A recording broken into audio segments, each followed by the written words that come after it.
Milo, is that you? There, I think I got it.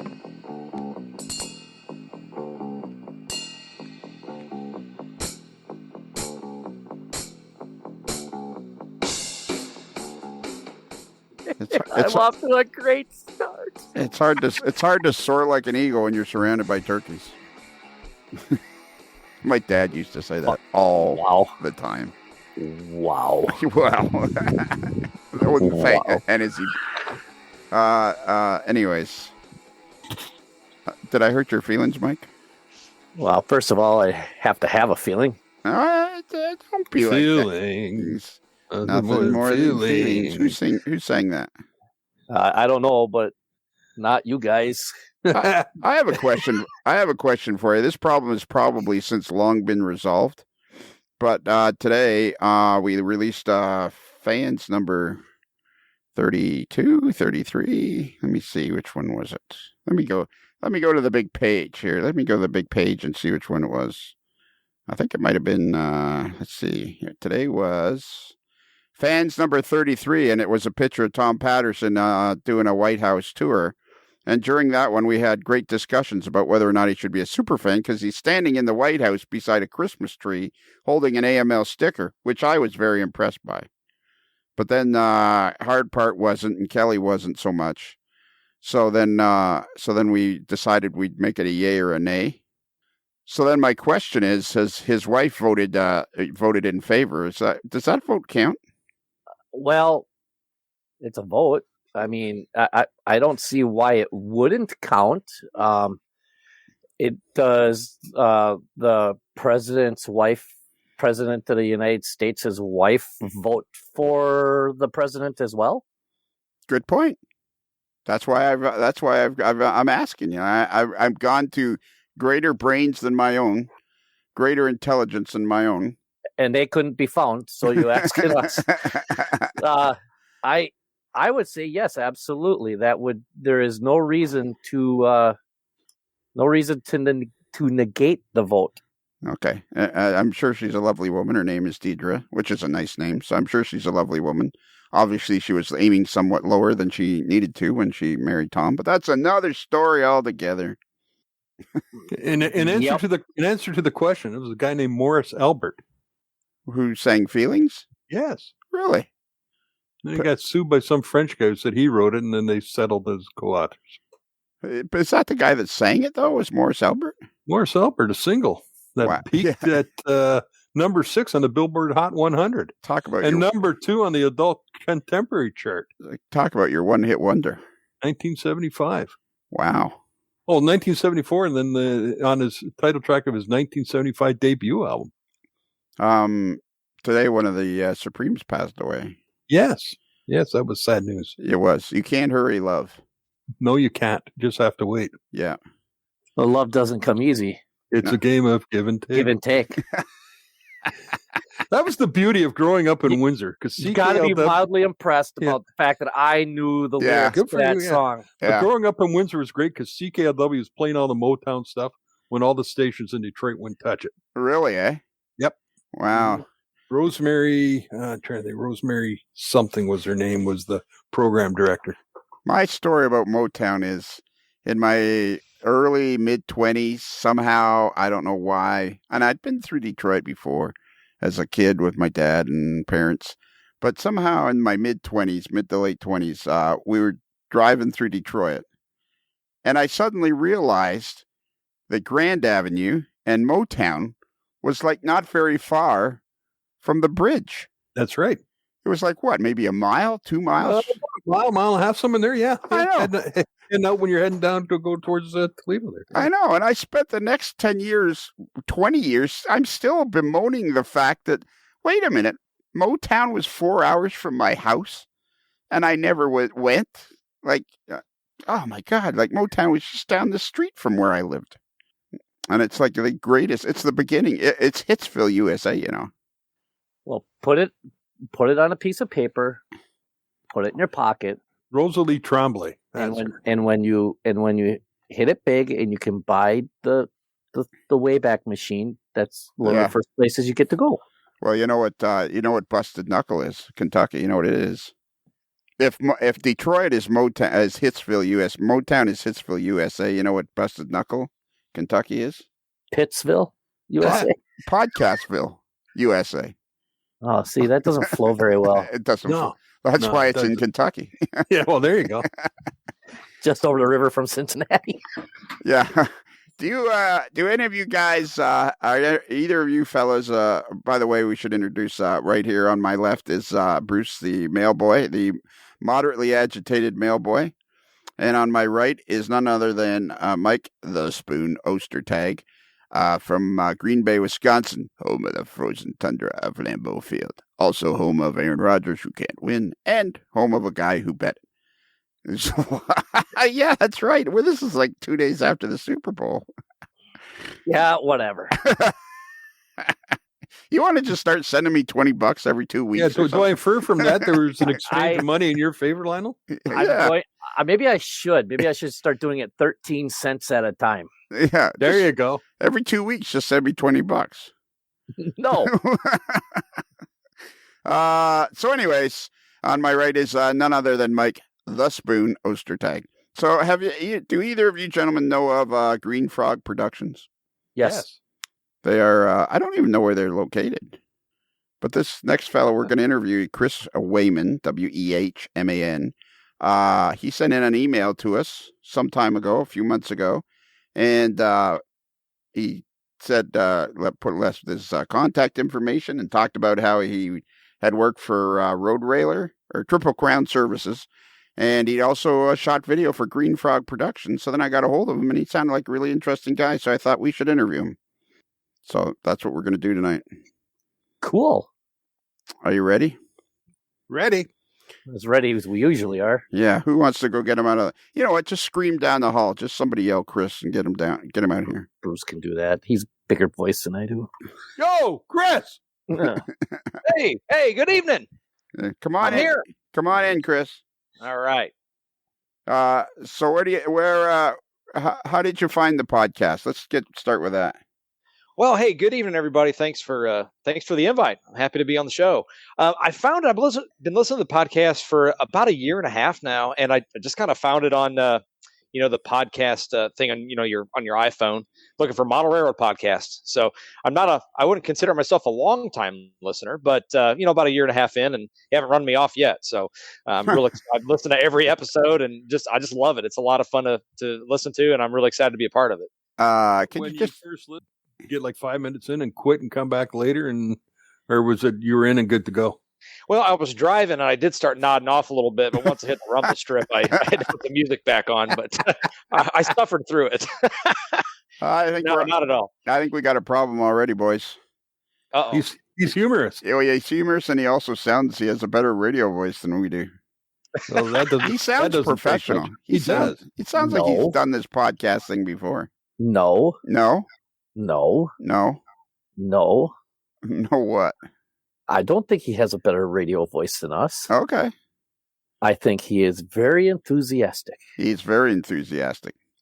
Yeah, and I've been called that. And I think he's just happy to be talking to somebody that's actually flesh and blood. It sounds kind of like he's been stuck in a closet for a while.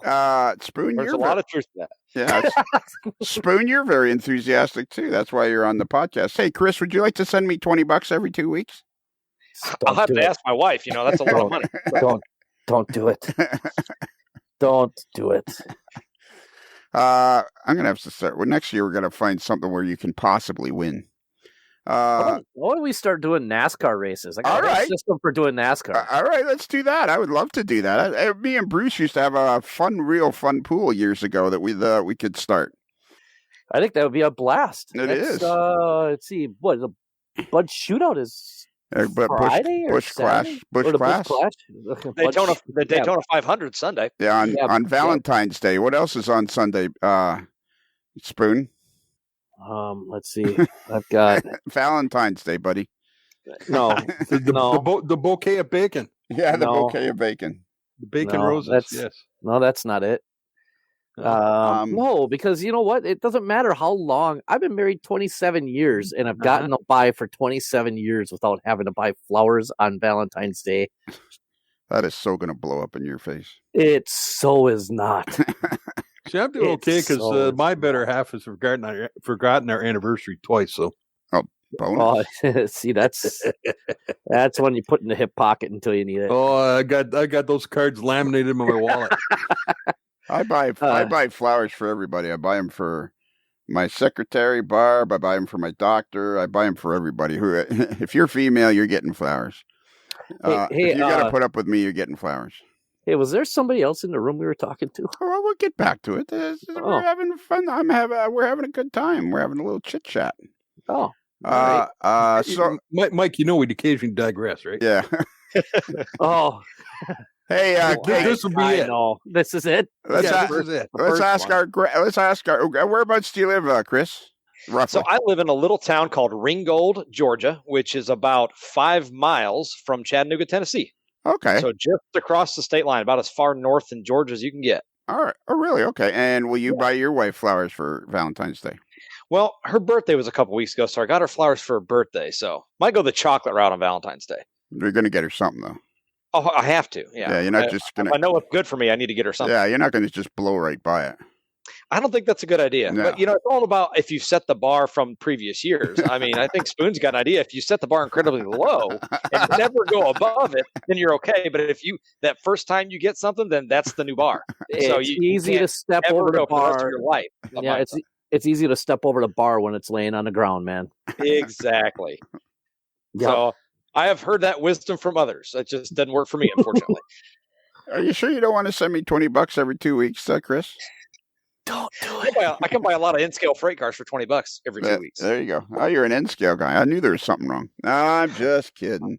There we go. It didn't take long to get that. Go ahead. Okay, so you found the podcast about a year ago.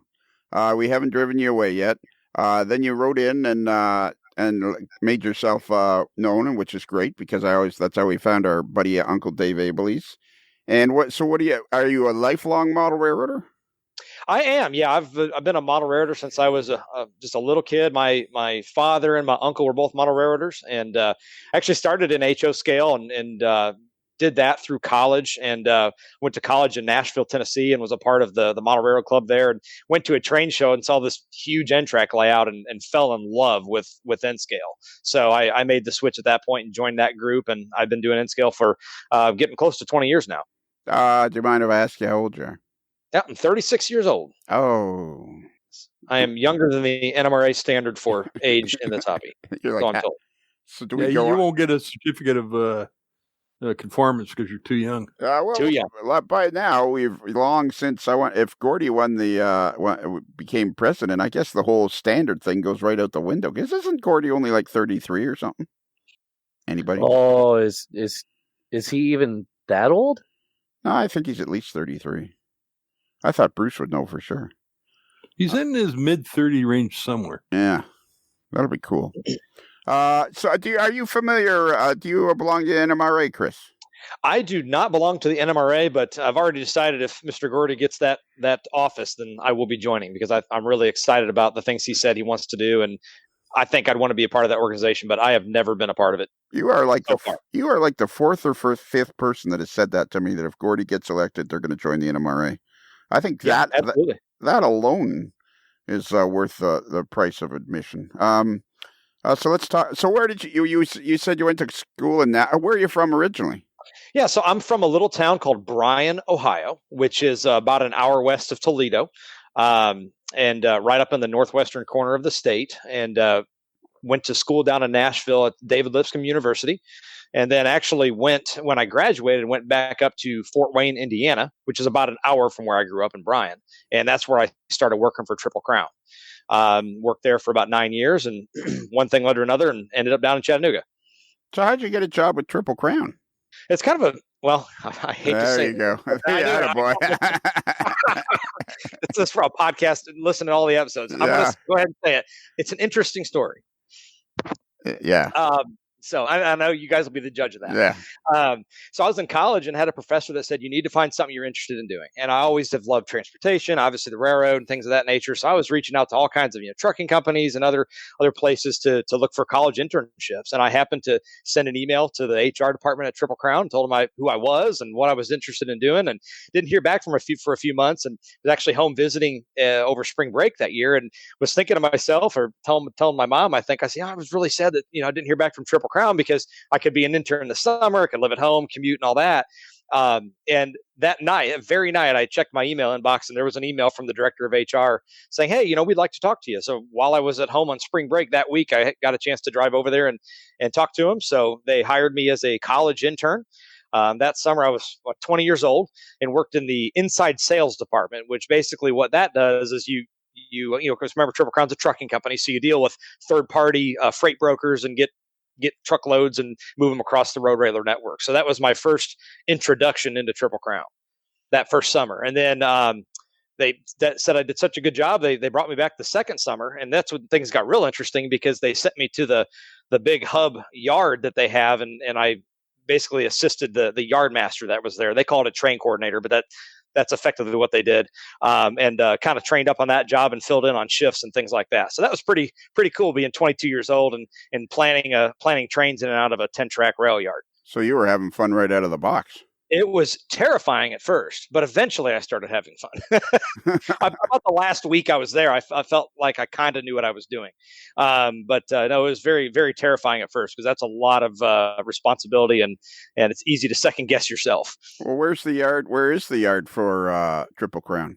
So the yard that I worked at is in Fort Wayne. Now, I remember Triple Crown now is a lot different than what it was then. So in 2015, and that's the reason I'm not there anymore, in 2015, Norfolk Southern, who owns Triple Crown, restructured the company and basically got rid of everything except for one lane in which they run auto parts between Detroit and Kansas City. So back then, there was a yard in Fort Wayne. It was kind of the hub. So Triple Crown's network was kind of a hub and spoke network. So Fort Wayne was the hub, and you had trains radiating east, south, Canada, Minneapolis, out west towards Kansas City and Texas. So it was a really big network. So the yard is still there. Norfolk Southern owns it. They actually tore out all the pavement that was in the yard, because it was an intermodal type yard, and they use it for flat switching and bulk transfer stuff now. So it's still there, but it's serving a new purpose now. Spoon, have you had any experience with road railers? No, I've never operated a train with road railers on it. However, I did get a chance to, ironically, video the very last Triple Crown train to go through Milwaukee. Mm-hmm. Yeah, they ran on the Union Pacific from Chicago to Minneapolis through Adams. So, it was just believe it or it was just dumb luck. And I was talking with another railfan friend of mine, and he said, "Hey, what are you doing later?" I said, "I don't know. I was just gonna go putz around down by Milwaukee." Why? Oh, NS's last road railer train through Milwaukee, through town, is going to be here. Well, it probably should be there right around sundown. Sure enough, we got down there and got to a crossing just as they started coming around the corner. It's not the greatest video, but it's a video. So it was very interesting to see that. So it's something you can't see again. So what was the deal with the road railers? Because to me, they never looked like they were, I don't know, stable. They were stable. So just to give you a little bit of explanation on that technology, of course, you had the highway trailer, and the highway trailer has some specialized equipment that allowed a bogie, what they call them, the rail wheels, basically, to attach to the trailer. And the trailers themselves had some mechanical pieces like a tongue on the front, and then what they called a tub assembly on the back of the trailer, which allowed the trailers to actually hook up to each other. So one of the advantages of road railers was that there was a lot lower terminal costs. I mean, you could build a road railer ramp almost anywhere. You didn't need big cranes and things like that. So if you go back into like the 1980s, a lot of people thought that road railers were going to be what the future of intermodal looked like. Now it turns out that the railroad industry went toward the route of double stacks, and that's why road railers never really caught on beyond Norfolk Southern's investment in Triple Crown. But no, they were plenty stable as long as they weren't in high winds, because high winds would tend to blow them over. Yeah. So is that what happened then? Like, what was it? When was would you say as far as years? When was the high water mark for road railers? Triple Crown peaked in about 2006, 2007, and then when the economy turned in 2008, it hit everybody. And just being an employee there and kind of seeing how we struggled after that, made money after that, but it was always a struggle after that.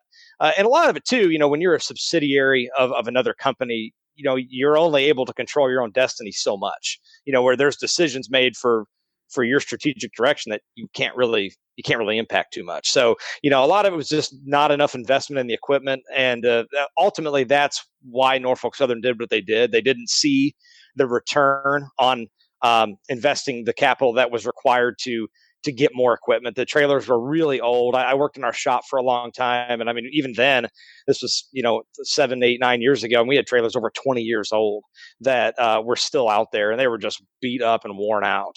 Trying to keep those going because there was no capital to buy new ones.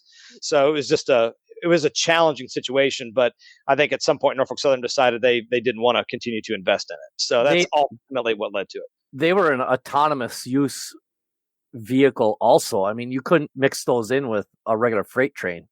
Correct. They had to be on their own. They're basically their own unit train is what they were. And and they're from now. I obviously you're much closer to the situation than I am, but everything that I've ever heard from guys, from intermodal guys, I used to work a pig train when I was a conductor, and then when I was an engineer that went to Chicago all the time. And he said, "Oh yeah," he goes, "There's sometimes those road railer trains might have 2 loaded trailers and the whole thing, and you're shipping it, wherever because everybody's shipping everything over this other way." He goes, "I don't understand how NS is making money off of these things, but they're still running them." And that was about 2 years before. Well, probably about 5 years before they actually stopped using them. Right. Well, they did have to move empties around, and just like in the real railroads, you see a westbound double stack train going from New Jersey to Chicago. It's going to have some loads on it, but it's going to be a lot of empties because of the way that that freight moves. You know what I mean? So especially if you're going, for example, toward Minneapolis, there would have been a lot of empty trailers because the outbound market was out of Minneapolis back to the east and back to the south. Yeah, so we ship a lot of empty flat cars. Yeah, no trailers on them whatsoever. Take them out of Chicago, bring them up to Green Bay, and then turn around, and that same car that you brought up empty is going back to Chicago empty. I was like, oh, okay. I've heard that referred to as rolling storage. There's just nowhere to put it, so they just keep running it back and forth. Well, that's kind of a cool idea. Yeah. I mean, I guess it makes sense from a business standpoint. I mean, a TTX car, they're not paying for the miles on it; they're just paying to have the car. So might as well get out of the way. But don't know if that's true or not. Maybe we should ask him from a couple of months ago when we did Proto Posse 8. We should ask him how much it costs to send a car from Los Angeles to Chicago. Maybe he would know that, Spoon. Maybe he would. Maybe I would know that. Oh, I don't know.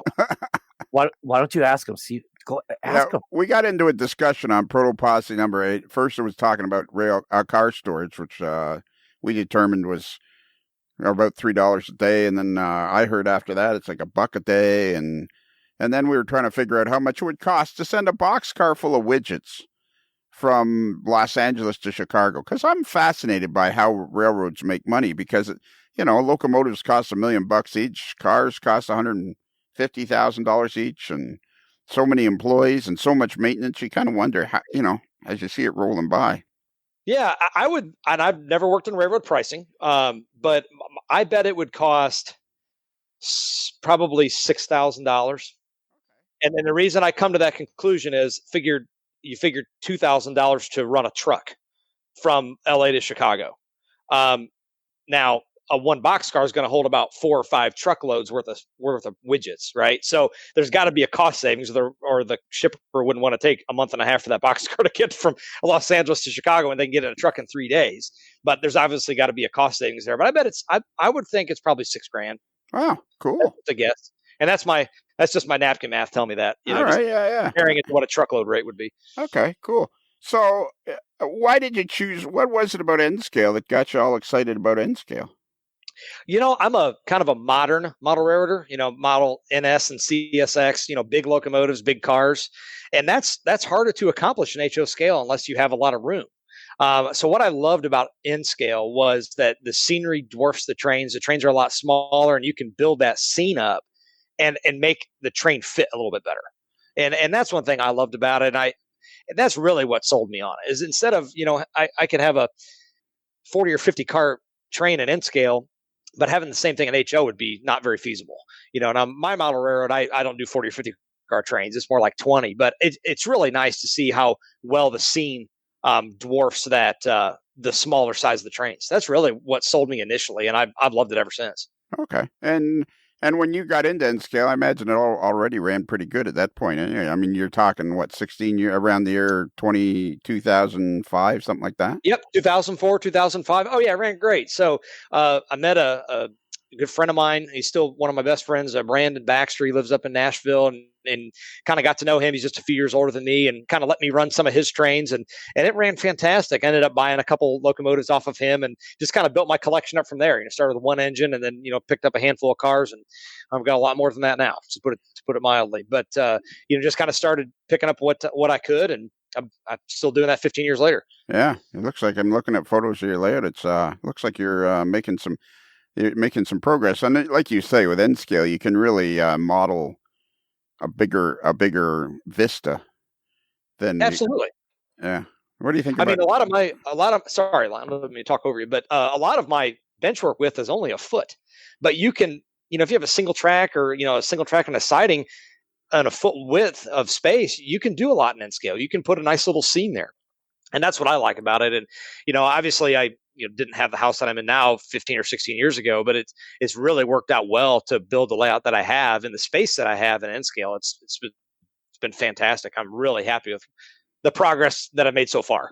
Got a long way to go. What size of space do you have? I've got about, it's not a true rectangle, but if you look at just the sheer footprint of the railroad, it's about 11 feet wide and about 20 feet long.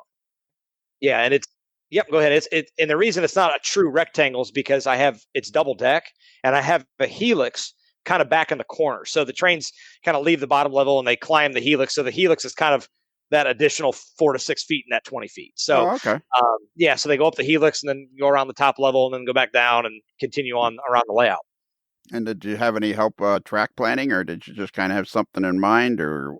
Yeah, I kind of just did it all myself. So originally when I started building the layout about 4 years ago, it wasn't as big as it was now. So I started basically with like a 16 foot by 6, kind of just a really elongated oval.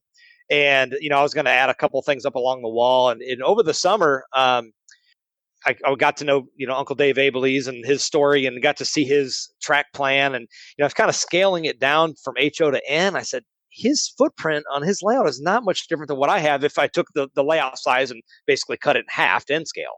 I said, I really need to do something more with what I've got, because this oval is getting boring.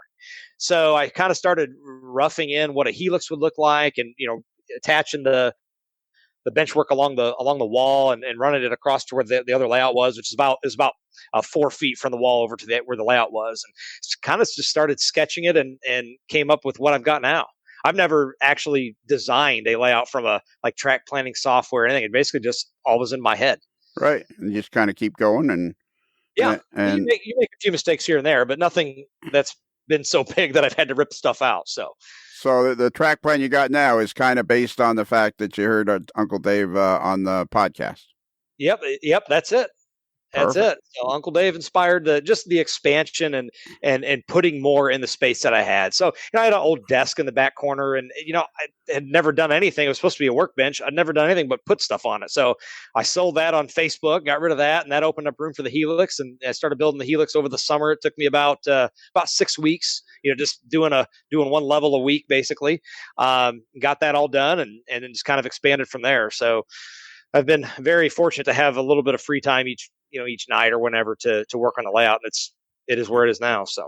And why? Like it looks like Norfolk Southern's your railroad of choice. CSX is what? Any reason why that is, or?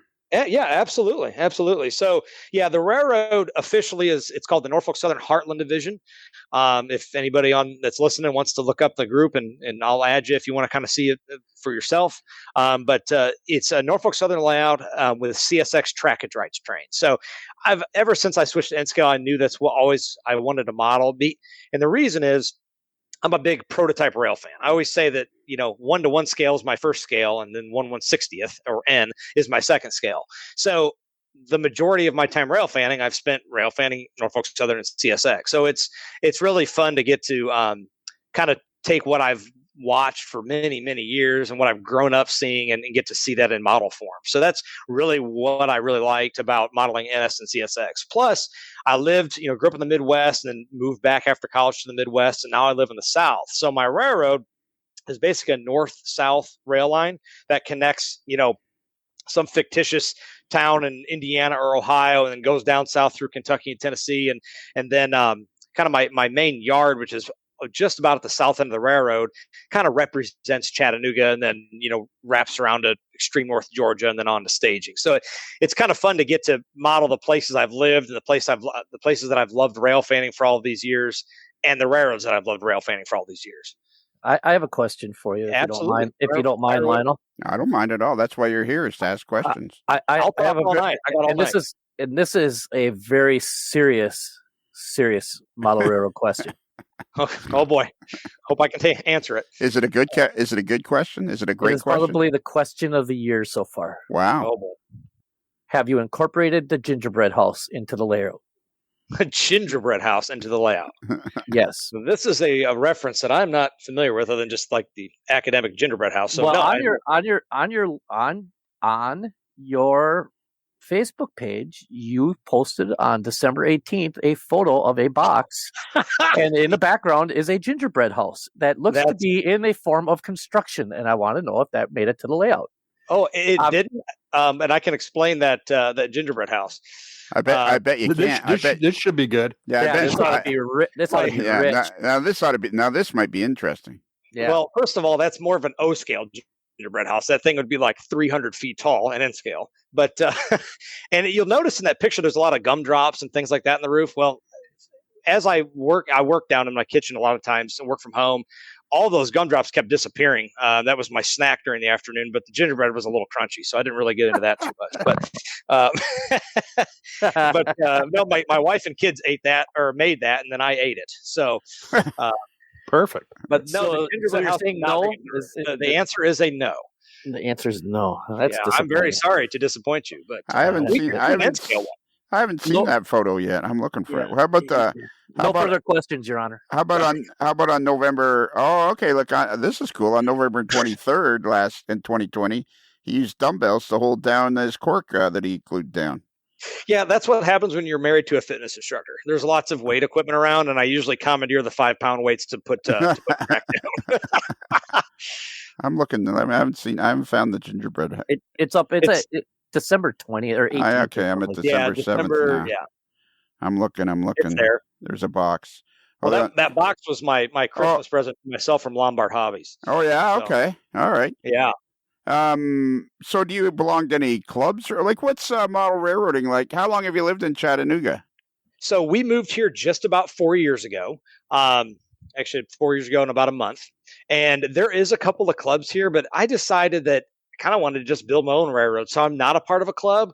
It's mostly HO scale folks around here. There's a few guys that have some really nice layouts, and there's a group of friends that I have. They run together a lot on one of the guys' layouts. I don't get over there quite as often because of family responsibilities and whatnot. But they get together and run trains quite a bit. All HO scale stuff, and that's part of the reason I don't go over there a whole lot. But great group of guys. But no, and honestly, I'm really looking forward to. You're pretty soon starting to have operating sessions so I can introduce people to N-Scale, because I think a lot of people, once they get a chance to see N-Scale and how it operates and how well it operates, that they'll really enjoy it.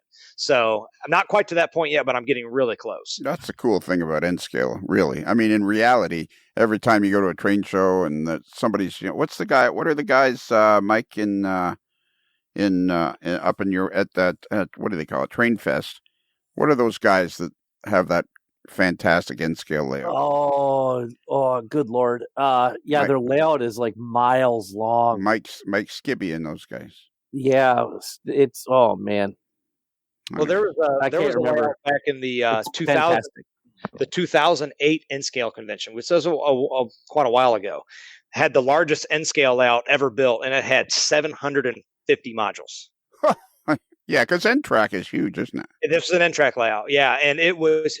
I can't remember the square footage or how many scale miles it was, but I only ran my train around it once.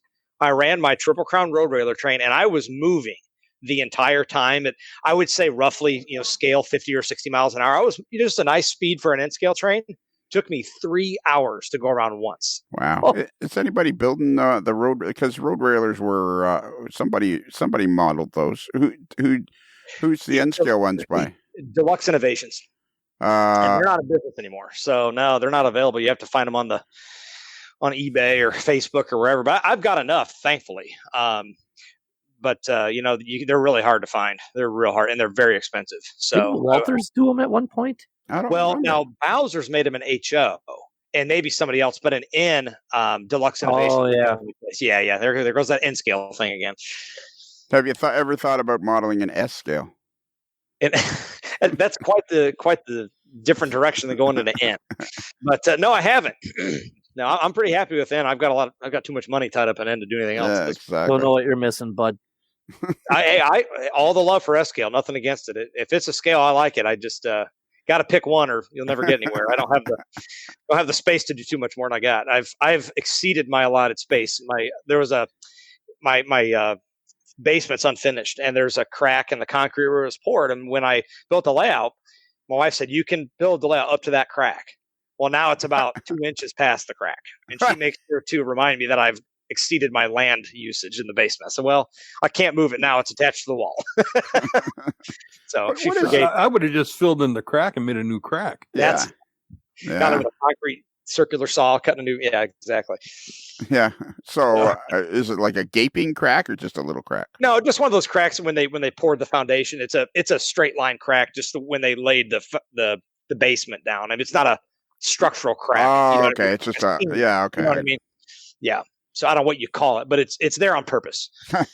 And your layout's gone expansion joint. Yeah. Expansion joint. There you go. And your layout's gone past it on purpose. Yes, it has. Yes, it has. It's a perfect match. Yeah, I accidentally went over it a couple of inches, but that's what needs to be done. So it was a land grab. Where did you end up after working for Triple Crown Services? Yeah, so to go back to that story a little bit, obviously in September of 2015, and I'll never forget it. They pulled everybody in the company into a meeting at the exact same time, no matter if you were in the field or whatnot. Everybody was on, and there was all the executive leadership from Norfolk Southern and their HR department. They said, "Look, we've got to talk to you, and we made some structural changes to Triple Crown, and most of you are going to lose your jobs." And that was obviously a huge bomb that went off. And I at the time, and we can talk about this a little bit more, but I have a son, and he had leukemia at the time. So he was actually at the hospital getting chemo with my wife in Indianapolis, about 2 hours away, when we found that out. So, on top of an already challenging situation, I got that news. So I was sitting there, kind of went back to my office, and, what else do you do when you get news like that? Just trying to process it a little bit. About a half an hour later, the vice president of operations walked by and said, "Hey, come to my office." I said, "Oh, great. They're going to fire me already. I only found out 30 minutes ago." Out the door. But no, he pulled me in. He said, "Not all the plans are finalized yet, but I'm going to keep you if I can."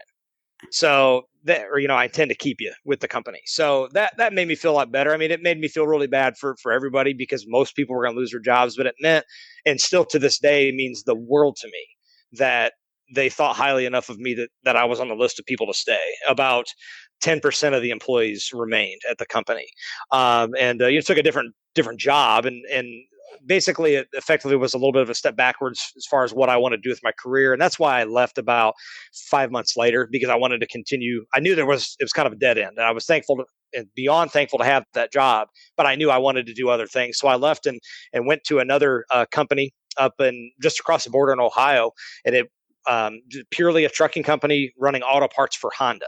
So if anybody's ever dealt with automotive before, it's very, very high stress, a lot of pressure, to the minute delivery appointments, things like that. And as unreliable as trucking can be, sometimes it made it for quite a challenge. And ultimately, my boss at that company left and came to work here in Chattanooga for the company that I'm presently employed with.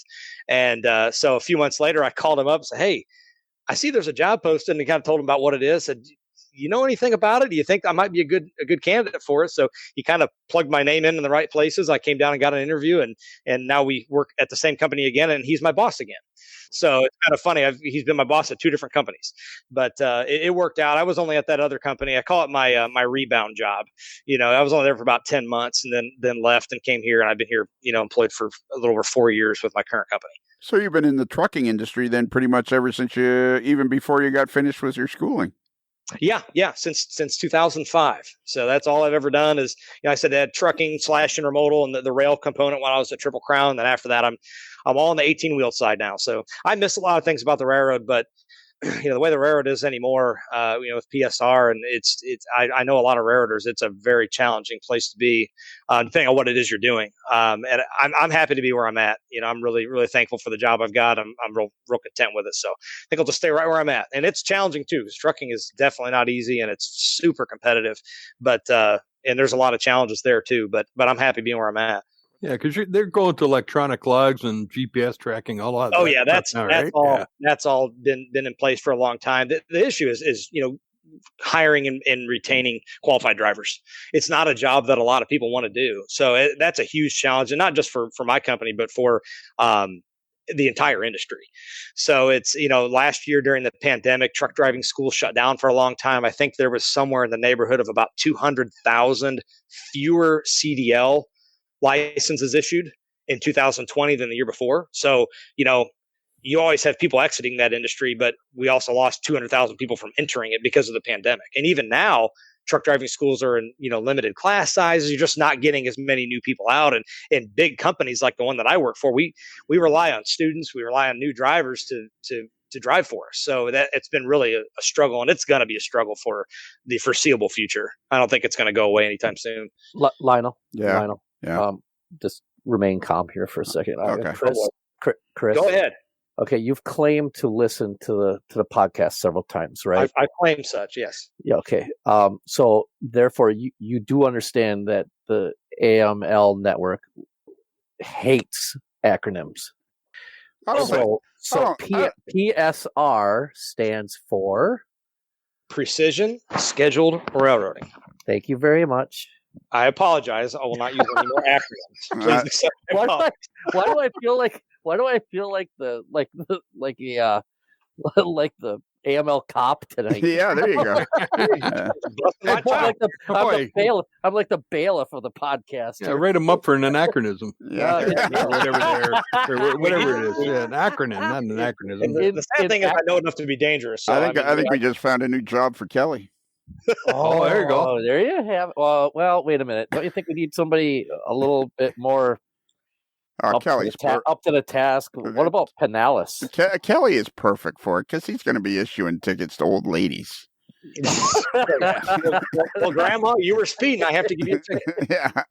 The rascal will only go up to 3 miles an hour. So what did you call it? Precision Scheduled railroading. Okay. Which is what I heard from a lot of friends in the road industry is anything but. Yeah, it's about as far from that as what it's actually supposed to be. Yeah, it's not a good design, but You want a funny PSR story? A funny precision scheduled railroading story from. Well, we've already explained what it is. Once you explain it, you can use it. All right, that's fine. We'll explain it. So it's just a methodology around scheduling every car and scheduling trains so that they make certain metrics, I shouldn't say metrics, but make certain on-time service goals, which in and of itself is a great idea, right? I mean, everybody wants to have reliable service, right? Trucking's no different.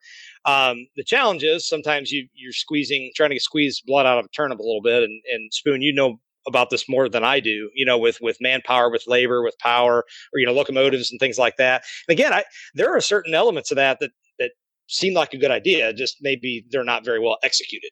Well, the concept is awesome. The concept behind it is fantastic. CN's done really well with it now. I mean, but they had their bloodshed, early on with that. They still struggle with it to a point. They're struggling with some of it right now, but it's a lot of it. Wintertime always takes its toll in the Midwest. It doesn't matter how well of a organization you run. It doesn't matter whether and honestly, if you're in the transportation industry, it doesn't matter if you're a trucking company or a railroad or a maritime company of some sort. And yes, maritime still operate in the winter. Winter just wreaks havoc because you can't predict. There's too many variables that you have to take into consideration, and it's and you got to deal with. There's too many variables to deal with. But there are way too many. Like, we're going through a below zero stretch right now, which puts everything on its heels, and everybody is just slow down. So now we have all sorts of ice, which makes the trucks slow down, which makes us slow down, which makes everything slow down. So the things you're able to do in June, July, and August, a lot of times the railroads want to maintain that quality of scheduling in the middle of winter, and then they get upset because you can't do it. Well, it's because it's the middle of winter. You got to adjust your program. Yeah, and Triple Crown used to do that when it was real cold. We had length restrictions, so as it got colder, the trains got shorter because you can't pump air to charge up the train line on a 8,500 foot long train when it's 5 below zero. It just doesn't work. And with road railers, you can't put a distributed power unit on the back to push air forward or anything like that. You're just out of luck. So the trains just had to get shorter, or else they'd never get over the road. Before we leave the Triple Crown thing, the only question I had that we didn't get a chance, because one of us packs a lot of information into a short period of time. Yes. There's a lot to talk about. Well, yeah, exactly. Well, you're not restricted. I mean, you do get a chance to come back. So what happened? Like, why did double stacks? Is it just simply because the trains could move more stuff by having double stacked container cars? Is that basically was the end of the road railers? Yeah. Basically, I think the industry found favor in that because you could put, 150 trailer road railer train was about 8,500 feet long. In 8,500 feet of double stacks, you could put about 300 containers. So, anybody can buy a container. You've got Walmart containers and UPS containers, and every major trucking company in the U.S. has, for the most part, has containers. Where with road railer, you did have to have some, or with like Triple Crown, you did have to have some infrastructure. So you go to a yard, you're not going to be switching out a Schneider trailer and a JB Hunt trailer and a UPS trailer. That's a road railer. So the containers were a lot more versatile from that standpoint. So I think, and this is, you got to go back to the 80s to really kind of see the separation. And then by that point in time, Norfolk Southern had already invested a certain amount of money into the road railer technology and was seeing a good return on it. So they kept investing in it. And Triple Crown in the mid to late 2000s was a really big company. But again, like I said, a lot of the trailers were pretty old. So they came to a point where it was kind of, well, we either spend a whole lot of money to reinvest, tens of millions of dollars to reinvest in all this new equipment, or we just pull the plug and then grow our conventional intermodal network. And that's the decision they made. And I can agree with it or not, but it wasn't my call.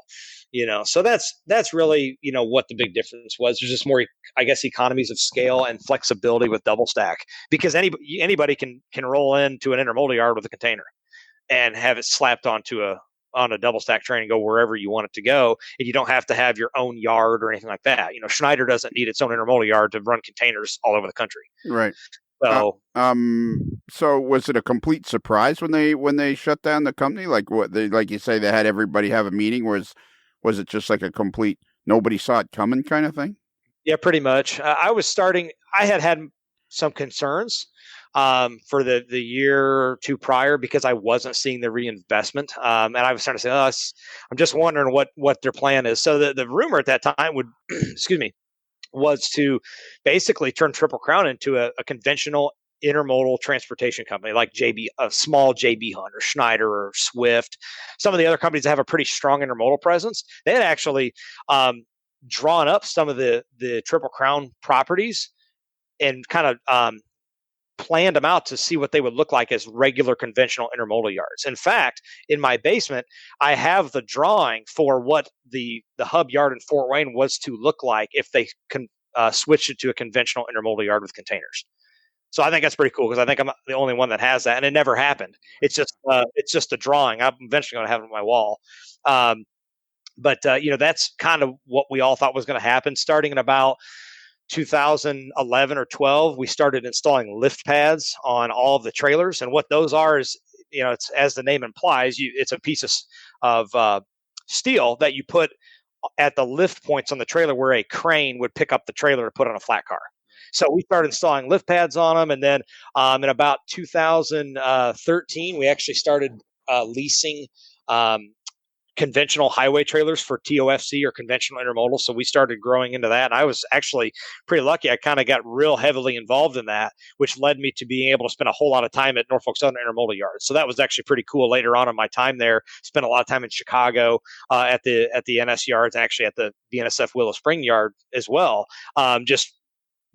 Building relationships with the yard management, checking on our equipment to make sure it wasn't being damaged and things like that. So there was a lot of signs to me that pointed to that's the direction we were going to go.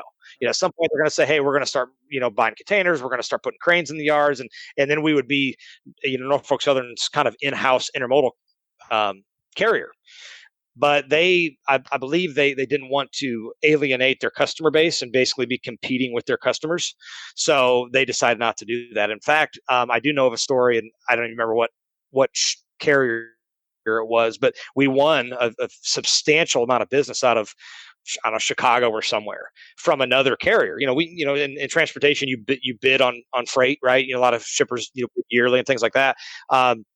And we won it from a Norfolk Southern customer. We actually had to rescind the win on that business to give it back to this other shipper. Maybe it's JB Hunt or somewhere, because it took that business out of a container that would be on an NS intermodal train. So we won the business, but we had to give it back because it took it away. So there's a lot of conflict of interest and things like that, or what they perceive to be conflict of interest. Okay. And I think that's kind of what led to that decision.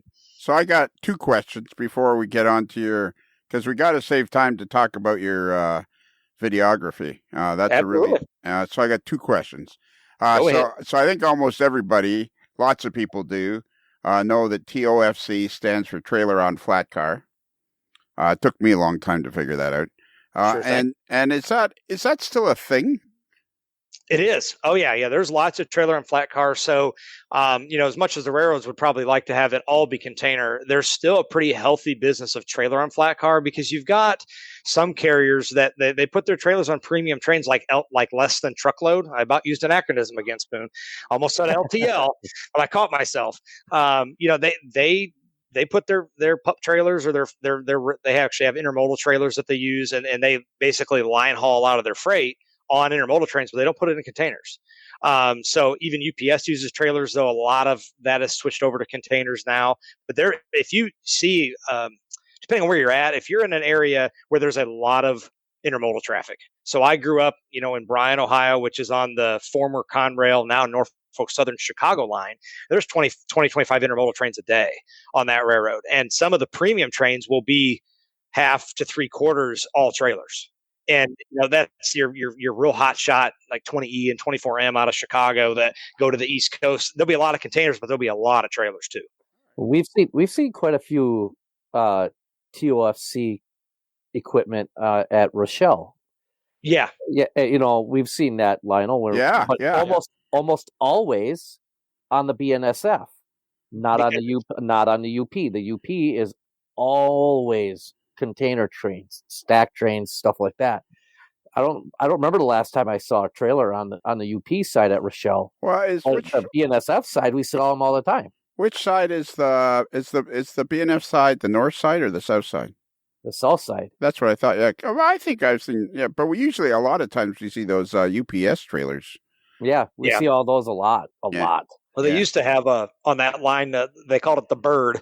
It was a Canal Street to Salt Lake City train or something like that. I saw it a few times years ago, and that was usually all trailers. But again, that was in the old days. And you also had Global 3 right there at the Global 3 was right there at Rochelle. So you had that was an enormous, at the time, it was an enormous container facility. So that would make a lot of sense. And that was, what's Canal Street? Canal Street was an intermodal yard on the UP in Chicago, but it's closed now. All right. Yeah. So they've closed a lot of their yards. Sure. And my other question is, can you tell us what it is you do in the trucking industry? Of course. Absolutely. Excuse me. I work for a company called U.S. Express. Actually, before we go on, I think it's us that needs to be excused. You're doing fine. I don't think it's much of an excuse for you guys, but we'll try. Whoa. Geez. What? Yeah. Who's doing fine? Why do I need to be excused? Well, because we're us. Is this kind of like apologizing to Rhode Island? Yeah, this is like apologizing. I was going to say, Bruce hasn't shut up the whole time. I've been looking up things on the internet. Yeah, I can tell when Bruce is he's working the internet. He's working the Google machine. That's why I haven't been looking anything up. I know he's going to come up with whatever we need. All right, I got a question for Spoon, and I need a short answer because this is not your show. Yes, sir. So do you see much TOFC or container in intermodal stuff in Manitowoc where you operate a locomotive every day? No. Okay.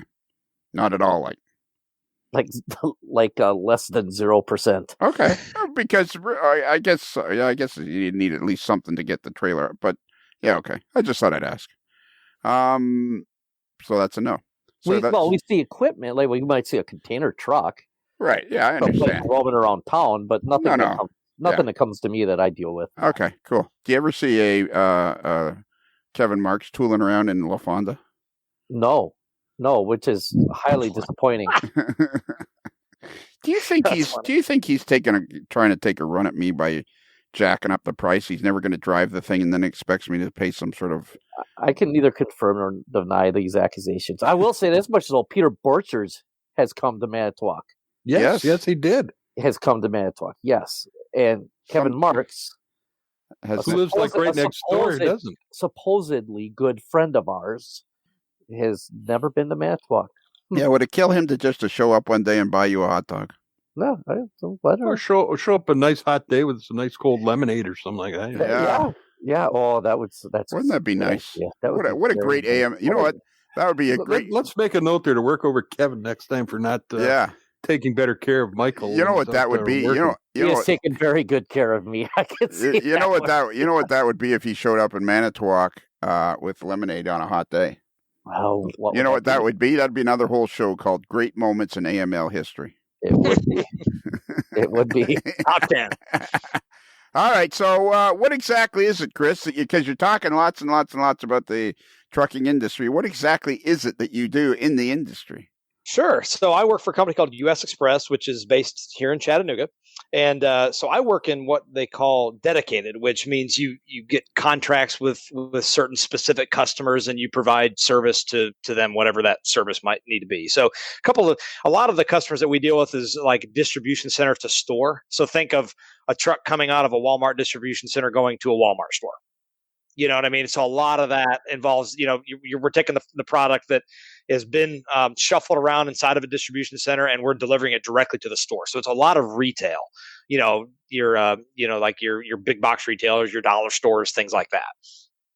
So that's what I do. I'm in operations. So I've got, there's people in the field at different on-site distribution center locations. And we work together to make sure that the business runs the way it should. So what did you say? So like you have trailers, you store trailers, and then when somebody wants it, you deliver it. Is that what you just said? Yeah. So what they do is the customer will load trailers at their distribution center. So I mean, there's distribution centers all over the country. Yeah. And we'll have trucks that are based at that distribution center. So we can have 100 plus trucks and drivers that are based out of that distribution center, and they just go and deliver that product for that company to their store. So whether it's a load of frozen product to a Walmart or to a Dollar General or a Kroger grocery store, whatever that case may be, we haul that product there. Our drivers deliver it to that store, and then they come back and get another one and keep delivering. You just answered my next question. So it's not even really rail competitive in what I do, because railroads aren't going to deliver something directly to a store. So it's all what they call outbound products. It's basically goes right to the back room of the store and then onto the shelf. Do you have combination routes? Yeah. Oh, yeah. Yeah. Most of them are multi-stop, if that's what you're asking. No, I mean, because you say you deliver frozen. So you take, let's just say you go from the Walmart distribution center in Beaver Dam, Wisconsin, and you go from there and you're taking it to a Walmart in, I don't know, Kankakee, Florida, or wherever it is. And you're going frozen down. Will you guys backhaul dry if you can? Or do you keep your frozen? Do you keep your reefers hauling reefer stuff, or do you try not to mix it up because of product contamination and stuff like that? Or yeah, a lot of times, a good question. Well, here I go saying that again. They're all good questions. They try to keep them regionalized, so a lot of times you'll just go out and come back empty. Or if you've got, so you may only go 50 miles to the Walmart store, and then you come back empty. Or they do have what they call like a vendor backhaul, meaning you're taking product back to the distribution center that they need. So maybe using the frozen analogy, and that's just one example, because there's hundreds of different examples of that. But maybe they've got a vendor that produces frozen peas or something like that, and they'll go take that trailer there and fill it up with frozen peas to go back to the distribution center, and then they distribute it out and send it to all the stores. So you can come back empty, but you can also bring like vendor product back that Walmart, say for example, is buying to be distributed to their stores, if that makes any sense. Because I swear I have seen U.S. Express trailers in Manitowoc right next to the yard at the newly completed Lakeside Foods freezer, and they package frozen vegetables. I mean, almost everybody and anybody comes into that place. I mean, there's trailers from everywhere. Oh yeah, and I swear that I've seen. Well, I know I've seen Walmart trailers in there. Yeah, and we don't have a lot of our, and not to get too technical, a lot of our own refrigerated equipment. Most of ours is dry, but a lot of the refrigerated product is on customer trailers. So it's going to be a Walmart trailer, or a, Target does, some of their frozen products, stuff like that. Yeah. That's probably what I was looking at. It's probably a U.S. Express tractor hauling a Walmart trailer or something along those lines like that. So absolutely. What's your job title? So I'm a regional operations manager. Okay. So I have, locations all over the eastern 2/3 of the U.S. that I travel to. Okay, so your job then is to give me like 3 sentences. What exactly is your job? To provide support and guidance to the field personnel to just handle daily operational issues, whether that's driver issues, customer issues, you name it. So I'm kind of act as a liaison between corporate and the people in the field, and they report up through me and through my director, kind of on up the chain and things like that. So I spend a lot of time traveling and spending time with the teams and working with them. So whether there's maybe there's some training needs done, or there's a problem there, or some turnover issues that need to be addressed, things like that. So it's pretty broad based. It's kind of anything as needed. Right. Do you know what the term segue means, Spoon? Yeah, that's that little 2-wheel dealie that you fool around on to go right. when you're tired of walking. I'm sure people are getting tired of talking about trucking, but I could talk about it a lot. No, that's the whole point. You've listened to the podcast. That's the whole point. It's not just about railroading. It's about not just about model railroading. It's about the people and what makes you interested, and what, because what we're going to lead into is we're going to segue right into the fact that, like you say, your first interest in railroading is 1-to-1 scale. Mm-hmm. And you, how many videos have you made for Green Frog Productions? A lot, and I couldn't even tell you. I'd have to count. It's been a lot. I'd say it's probably somewhere in the neighborhood of about 20. What is the history of Green Frog Productions? Like, where is Green Frog Productions based out of? Sure. So Green Frog Productions is the it's a family business. It was 3 brothers. Unfortunately, one passed away about a year ago, but the other 2 are still running the business, and they're out of Douglasville, Georgia, which is just outside of Atlanta. Coincidentally, only an hour and a half from here. Right. And so when did they start? Like Green Frog Productions, for people that don't know, is a company that produces videos, rail fanning videos. And boy, I think, Bruce, they've been around for 30, 40 years. Yeah, since the 80s at least. Yeah, because I remember growing up, back in the 80s, watching Green Frog videos, 80s and early 90s as a kid. So I mean, they've been around for a long time. I've been working with them since about 2009, 2010. Okay, so for about roughly the last over 13 years. Yeah. And so you were what your I'm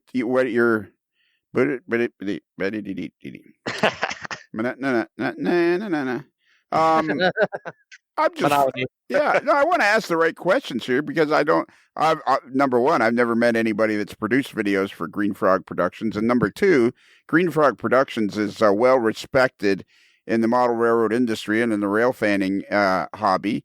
So I mean, for you to be producing that much video for them, number one, you must be really good at it, and number two, like, how did you get started doing that?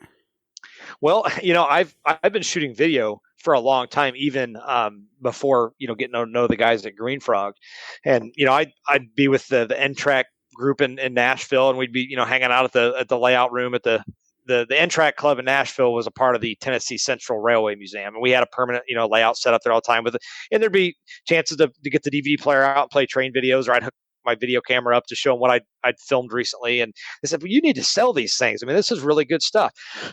Excuse me. And, this is before YouTube became what it was. But so, yeah, well, maybe. So I actually started, made my own video by myself before I got to know the guys at Green Frog. And it was, content's good, but, I had to print my own case covers and do all that. And I worked with the local hobby shop in Fort Wayne to put a few of them on there on consignment to see if we sold any. And we sold a few of them and things like that. And eventually, I must have been at a train show or something. I met John at Green Frog specifically, who I usually deal with, at a train show, and just got to talk and told them how much I love their videos and told them I shot video. And they said, well, what do you do? I mean, we're always looking for new people to partner with. And as you can see, if you look at their website, they've got different people that they partner with. It's not like they go film it all. They have people that contribute and they sell it through Green Frog. And, we started with the one video and it's just gone up from there. And we just keep adding stuff, because even in the day that we are now of YouTube, and there's some great content on YouTube, people still buy railroad DVDs, and a lot of them get sold overseas. So I've sold them to Europe, Australia, New Zealand, all over the place. People still like a DVD, and I even do. I'll still buy one if it piques my interest, because I think there's still something to be said about the quality of a Blu-ray DVD and things like that, because YouTube is what it is. So we still do sell some videos. So it's a really fun to be a part of. They're super, super nice guys. Some of the nicest people you could ever deal with. They've always been excellent to work with. Any idea I've ever had, they've just run with it, because I think they know that I kind of have an eye out for what is popular.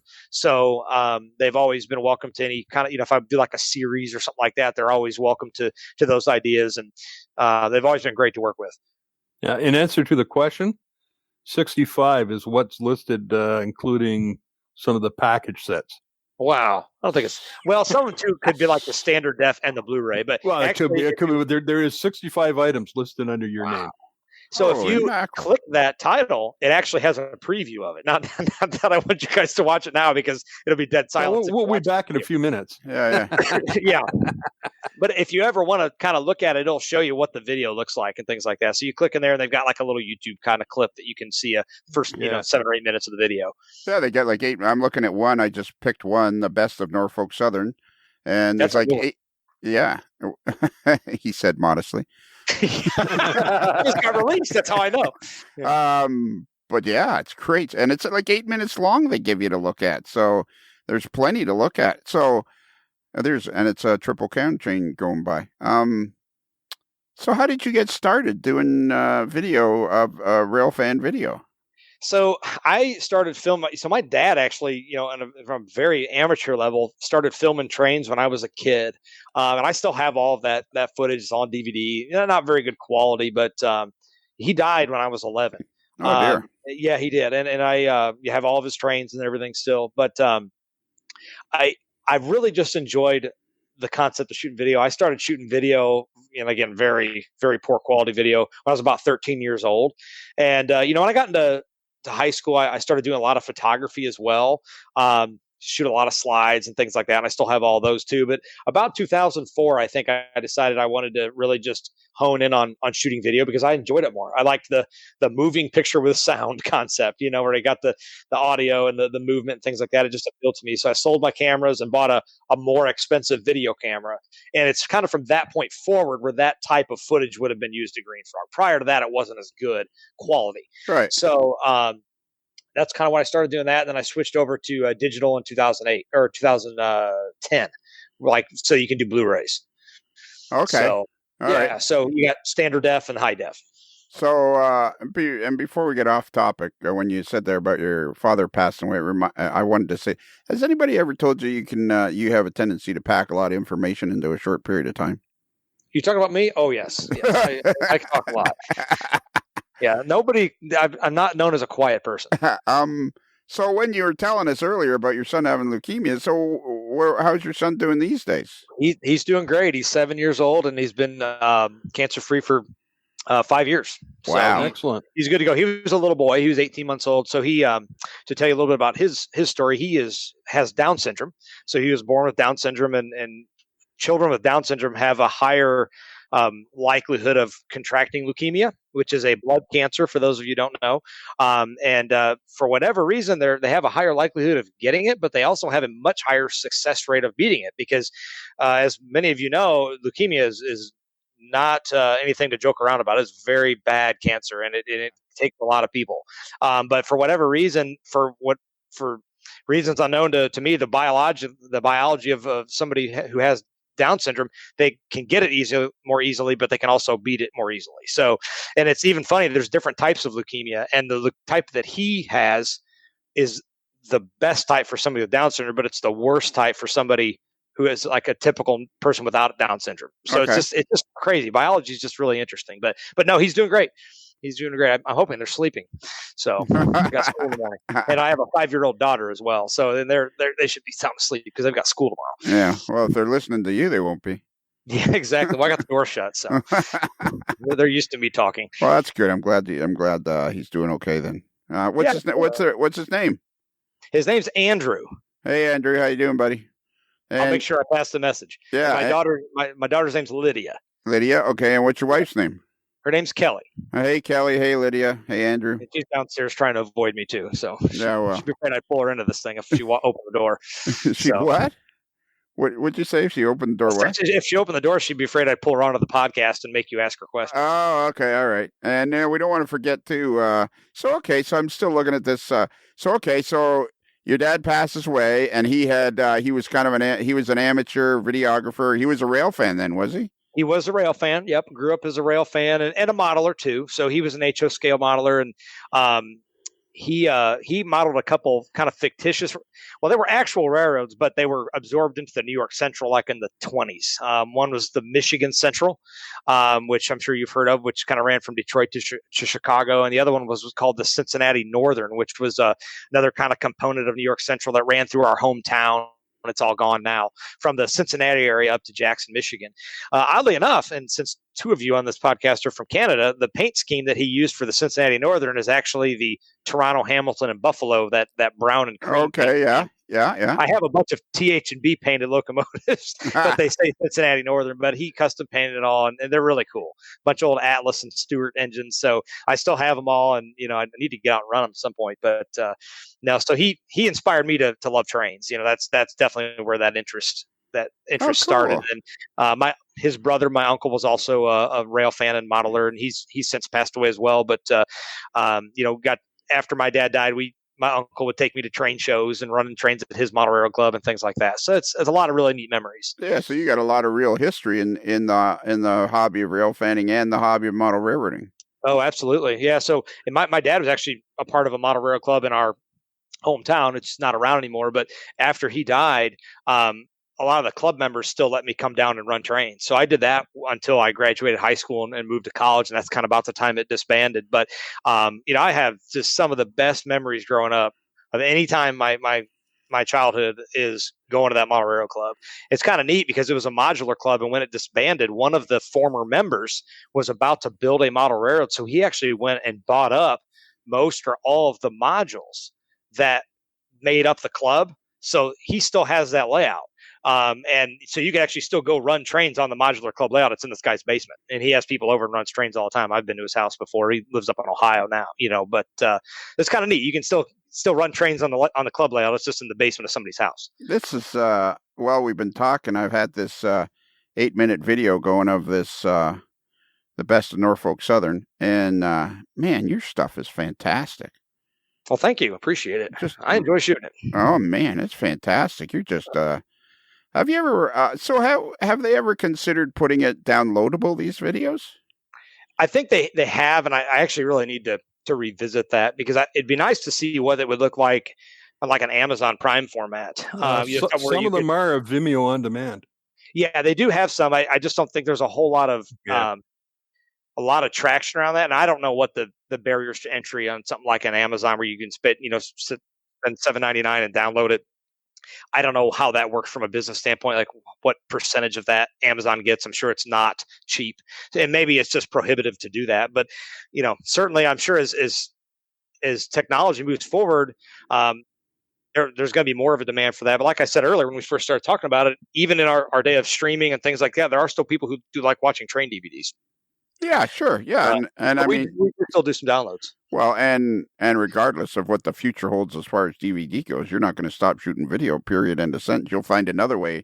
If you have to someday, you'll find another way of having it published or whatever, because I mean, this stuff is fantastic. Your stuff is fantastic. Thank you very much for writing an email into the podcast, because I'm glad you put yourself out there. It's a real it's an honor to meet a fellow like you. That's what I would say. You're doing fantastic video. You've struggled along with your son. You've had a lot of life. You've dealt with a lot of life. You seem like a really good first class kind of guy. Hey, it's just all about understand that not everything goes as you plan, but I'm really blessed to have so much. I'm blessed beyond my means, honestly. So, it works out well. The hobby's fun. You get to meet a lot of neat people. But anyway, one thing I will say about Green Frog that I want to say kind of jokingly is, as much as I love shooting video, I have an equal amount of disdain for editing it. I hate editing video. It is the worst thing in the world. And, I work on a computer all day, and the last thing I want to do is spend hours in front of a computer editing video. I just hate it. So it works out well. Working with the Green Frog is I just basically put the video together in the storyline, and then I render it and things like that. And we have a small hard drive that we just mail back and forth. Okay. You can't send it electronically. It's, no, too big. 20 gigs, you know what I mean? So, and then they do a lot of the editing and things like that. And then they put together the title work and get on the website and do all the mailing if you were to buy one, things like that. So it's a really nice relationship. And then I get a kind of percentage of whatever the sale is. And, sure. And it works out really well. How do you pick what you want to go in video? That was going to be my question. Did you? Are you looking over my notes? I'm sorry. You can both ask. No, you go. You go ahead and ask, Spoon.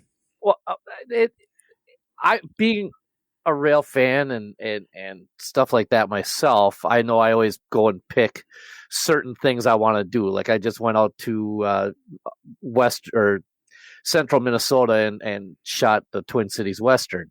Mm-hmm. And so how do you come up with what you want to shoot? Do you strictly stay with like the NS stuff, or do you go with or say, I'm going to go off grid here and I'm going to go do something crazy like the Southwestern Railroad in Kansas or something like that? Do you? Yeah, I'd be happy to speak to that. So I've been shooting video, like I said, in the quality that I would say that's worthy of going through Green Frog since about 2004. So back then, single, no kids, anything like that. I got a chance to, railfan all the time, and I've kind of just cobbled together videos of a certain rail line. So if you scroll back through there, a couple different things has happened here. So you've got, let's say I've got the tour of NS, or Norfolk Southern series. There's like 14 volumes of it. And they most of them follow a certain rail line. Let's say the Chicago line from Toledo to Elkhart. It was my very first video I ever did.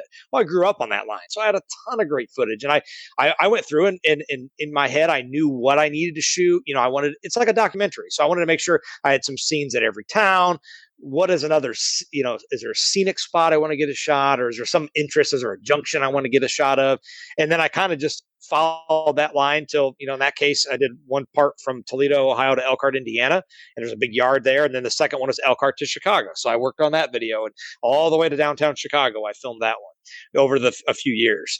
And at the same time, I'm working on other videos as well. Keep in mind that during that time I was in college in Tennessee. So not only was I spending, breaks and summertime up north, I was down south during the school year. So I was filming different rail lines in the south. Like one of my favorite videos I've ever done is the CSX Chattanooga subdivision.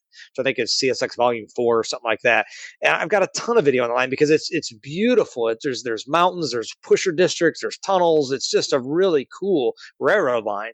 So I've got it's like a 3-hour long video of that line. I went out to Nebraska and Wyoming when I graduated college. I wanted to go see Powder River coal trains before I started my big boy job. So I went out there, and there's a video about that trip basically. I've spent especially earlier on, not as much anymore, a good bit of time in Illinois, along the UP, the old Chicago Northwestern, like through Rochelle and the Chillicothe sub. So I've got some videos about that. And then I've also got some that are maybe not specific to a certain line, like it's just Illinois rails, because it grabs a bunch of different stuff, because I don't live there, so I can't say I've spent a month out there rail fanning, but I've captured a nice collection of video that's a good addition to make a video, in other words. So, and then I've got like one here that's like all I call it Western Railroad Review, it's all Western railroads. When I worked at Triple Crown, I traveled a little bit, and a lot of times I would drive and grab the camera and film some trains here and there. I went to Dallas a lot, so I've got that video features some stuff in southern Oklahoma and Dallas area, and then I went to a thing in Arkansas once, a customer thing, and I had the evening free and chased a few Kansas City Southern trains. So that little piece is in that video. So it's a lot of it's just compilations of different things that I've shot, and it makes for a nice variety. And here lately I've been doing kind of like a best of series, which compiles all this video into some of my favorite shots. Some of them have never been on a Green Frog video. Some were on a video 10 years ago.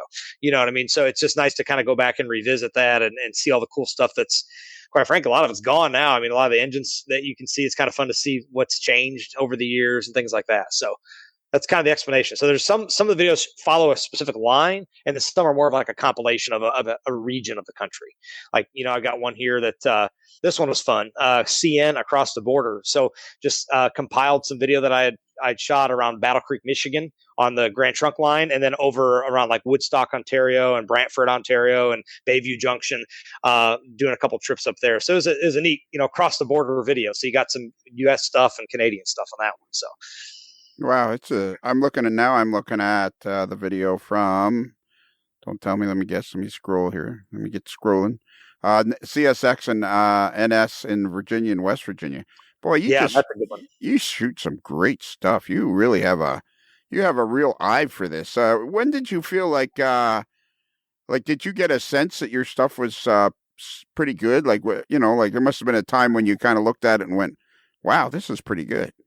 Well, and I've grown up watching railroad videos. I'm a huge Green Frog fan. Pentrex, if you guys remember Pentrex, I don't think they really do anything anymore, but I've got a ton of Pentrex videos. So you kind of just learn about panning techniques and what composes a shot to make it good. And a lot of it too is your equipment. So when I was junior in high school, I finally got a real heavyweight tripod, which that made a huge difference, because then the train's not the wind's not blowing the camera all over the place and vibrating the ground. You get a nice heavy tripod, it makes the scene, the video a lot more crisp and not as many gyrations. So just having some decent equipment. Mine's not the best by any stretch of the imagination, but it's enough that it does a real good job of image stabilization and color balance and things like that. So, I just kind of learned on what works and what doesn't. So do you mind telling us what kind of camera you have? Yeah, I'm kind of almost embarrassed to tell you. I mean, it's not a new camera at all. It's a Sony SR10. It's actually a kind of a consumer grade camera, but I kind of just struck the lottery with it. It's just done a phenomenal job. I've got an external microphone for it, so it's got fantastic audio. It's got really good image stabilization. So you could have it fairly close to the tracks and it's not going to be vibrating or anything like that. Like when the ground shakes, it's not going to be, distorting the image hardly at all. So it's been a great camera. I think I've owned like 4 of them because eventually, they just die or I kill them on accident because that's what happens when you're outside in the weather and, stuff happens. I mean, one of them, I was walking to get a shot of a train in the wintertime up in Ohio and I stepped into a ditch, which I didn't know was there. And I speared my camera and tripod into a snow-filled embankment. And that wasn't a good day, but stuff like that happens. It's just part of filming outside. Have you jumped onto the drone craze yet, or the the GoPro craze? I haven't, though. That stuff is fantastic. I just for whatever reason, I guess I'm a traditionalist. I just haven't taken a lot of interest in it. A lot of the reason, Spoon, is that it's a lot more editing to do that. And I cannot, I hate editing video with every fiber of my being. So it's like if you do drone, there's no audio. So now you've got to film the train from the ground level, grab the audio from the editing program and pop it into your video. And a lot of people like doing that. And that's great because I think drones are just incredible what you can get from them. I just haven't really jumped onto it. Okay. And, so I'm looking at a video here, and it's CSX Q217, and it seems like you're standing on a platform or something. So how do you figure out, like, what kind of research do you have to do in order to find out where the trains are? Yeah, and I'm pretty sure I know it's probably Harper's Ferry, West Virginia, that you're seeing. Is it coming out of a tunnel? Yeah. Yeah, that's Harper's Ferry, which if I could ever tell you, if you're ever in that area, that is one of the neatest places I've ever been to railfan. That place is incredible. So it's more just, understanding, kind of having a cursory understanding of railroad operations and bringing a good scanner. Like in that case, I just stood there and waited, and I have my radio so I could hear them calling signals, because on Norfolk Southern and CSX, when they pass a wayside signal, they call it out on the radio. So that train would, call his engine number, train symbol, the indication that the signal's reading, and, the direction. So then, if you're out with a good radio, and that's how you know where trains are at. That's another nice thing about rail fanning in the East is they talk a lot on the radio. So you can hear them call signals. Okay. And then you know where there's a train. Right. So no, it's really not. I mean, just kind of just being out there and just, again, as you can see by the amount of video I've got, I rail fan a lot. Yeah, so I just a lot. Tribal knowledge and social media. And we haven't gotten on the social media benefits to the hobby yet. And I'm sure we'll have to talk about that at some point. But but there's so many heads up groups out there. We've got them for this area. So I can, if there's something good coming up on the CSX main line that's 5 minutes from my house, there's people out photographing it or waiting for it. So you can get reports. Hey, he's gone by Kennesaw, Georgia. Now he's by Dalton, Georgia. And you know when to go out there and catch it. And the rail fanning hobby is pretty big, isn't it? It really is. Yeah, there's a lot of people who are rail fans. There is an incredibly large amount of young people that are rail fans. And I think social media has really, really done a lot from that standpoint. There's a lot of people, because it's an interesting hobby. It really is. If you like, one of the things I like about trains is they're huge. I just think that the mechanics of trains is very cool. It's just this big, massive thing, and steel wheel and steel rail kind of thing. It's really cool. And then it's the operations too. What are you doing? And then again, when you're on the Eastern railroads, they talk on the radio a lot, so you can kind of hear about what's going on, and I find that to be really, really interesting.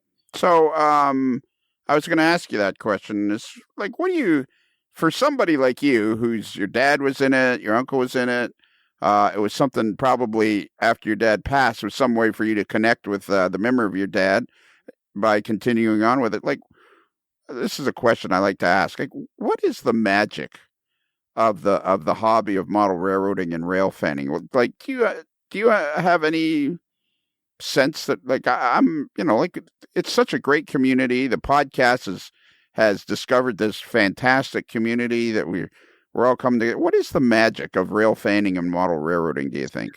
So I can tell you what it is for me, and the magic of rail fanning, or the real thing and the models, is actually a little different for me. So the real thing I got to spend a little bit of time in that industry. So it was fun memories for me because I really enjoyed that time in my career. But even prior to that, just the idea of something coming from somewhere and going to a faraway place and just learning the operations and getting to see different locomotives and cars, and never really knowing what is going to come next. I think that's the magic of that from a one-to-one scale, real railroading example. And then the photography, the videography, and photographs or video, whatever it is that you're doing, or just, I've got a buddy that lives up north that I've known for years and years, never takes a single picture. He rail fans all the time. And he just loves the operation. He always wants to know where the UPS trains are. He's really into the intermodal stuff. And he looks at the published schedules that NS has on their website around the holidays and tries to figure out, okay, where are they tying that train down?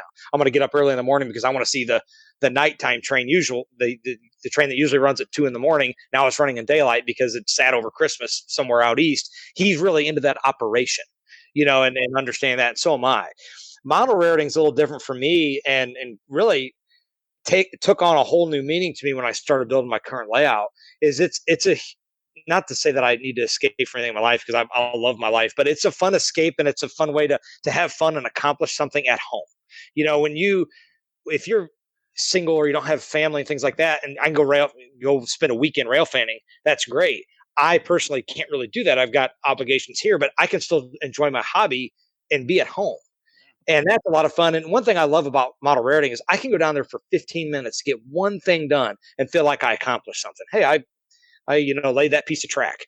Yeah, that's one step closer to having that main line down. And it's just neat to see how very small incremental things you do can add up to a double deck layout, in less than a year. I didn't have a whole week to do that. I just did it, on my lunch break or on the weekends, just here and there in between doing other things. You just kind of build it up as you go. So that I like the accomplishment of the model railroad and getting stuff done and seeing the result. And again, for me, because I model a specific prototype, I like walking down and just looking at all my engines because they all fit together. It's the same prototype. I just think it looks cool. It gives me a lot of joy. You know what I'm thinking, Bruce? He's on mute. Hang on. Yes, I'm on mute. Yeah. We got to get that T-shirt over to. We got to get a picture of. We got to get one of those sketch pictures that you can do in the internet. There's places where you can send in a photo and it comes back as like a sketch. We need like a sketch of you, and then I'm on mute. That would be a T-shirt. There you go. That would be a T-shirt to sell. Would you? I'd buy one of those. There you go. You know what I'm thinking, Bruce? Bill Sampson could do that. Well, yeah, Will Sampson. I bet you could do that. Sorry, William Sampson. William Sampson. Yes. I'm thinking Spoon should switch to N scale. I thought about it before I got into S. That's a big difference, Spoon. I seriously thought about it. Yeah, but I made a wiser decision. There you go. So okay, we got to start wrapping this up, and I got a bunch of other questions. So, of course, fire away. We're probably when you try to get out, we're going to drag you back in. Hey, you can call me anytime. I'm having a blast. That's good. How about you, Spoon? You having fun? As always, I always have fun. How about you, Bruce? You having fun? That's Big 10-4. All right. So you've had the same camera for how long? I've been shooting the same camera for several years, 7, 8 years, probably 9 years. Okay. Well, not the same physical camera, because I said I've burned through a few of them, but the same model. And I'm going to have to upgrade because they're getting hard to find now. They don't make them anymore, so I'm going to have to probably buy a more expensive one. But they're affordable. That's why I don't mind beating them up a little bit. Because can you just said some of your burn through them? What's the lifespan of a camera? And I can ask you because I'm guessing it's something to do with the sensor, is it?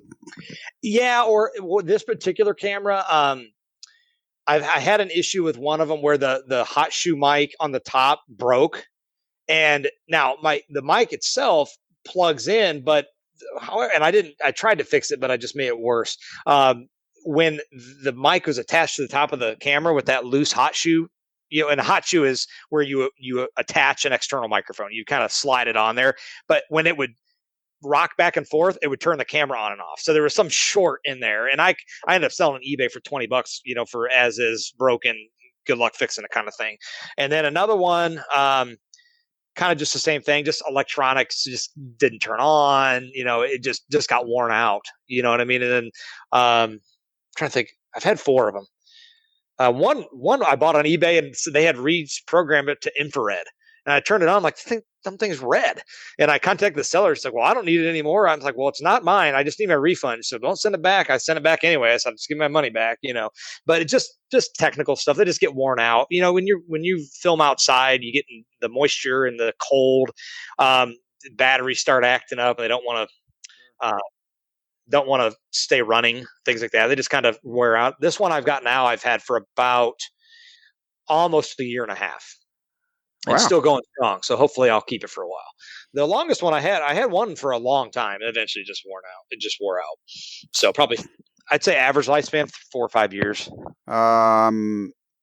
So you talked about social media there. It sounded like you have some interest in it.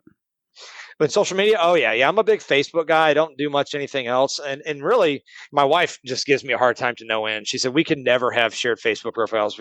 Pretty much my entire Facebook account, it's just all train stuff, just model railroad groups and rail fan groups and you name it. One of the nice things about it, from a rail fan perspective, there's just so much heads up information about what's going on out there, and I'm on groups all over the place because I live down south, but I'm from up north, and I go up there all the time. So I'm on heads up groups on the, the Chicago line and the CSX stuff up there because I'm up there sometimes. So I like to kind of pay attention to what's going on. I have an interest in it. And then the groups down here, you can kind of get ideas on that. There's a Norfolk Southern train symbol update Facebook group. And there's some people post updates on how, NS has abolished these 2 trains, but they've reinstated these 2 trains. And, it's just a good way to really keep an eye on what's going on. And again, if you're like me and really interested in operations, you like to know that sort of thing. So primarily use the Facebook, Facebook groups you are on are probably primarily rail fans, but you call them heads up groups because they tell you where everybody's chattering away and telling you where the trains are and stuff. Yep. And then, but also from a model railroading perspective, I mean, there's some fantastic Facebook groups. I am a part of the NMRA Facebook group, and it's just neat to see people's layout pictures and discussion. There's a couple, In Scale Railroading is fantastic Facebook group. You can post questions and hey, I'm looking for some feedback. I'm designing this layout. What do you think? There's CSX modelers, there's NS modelers, there's, what I mean? Anything that you're interested in. And then there's a whole lot of groups and pages, so you look at the Onondaga Cutoff. There's a Facebook page for that.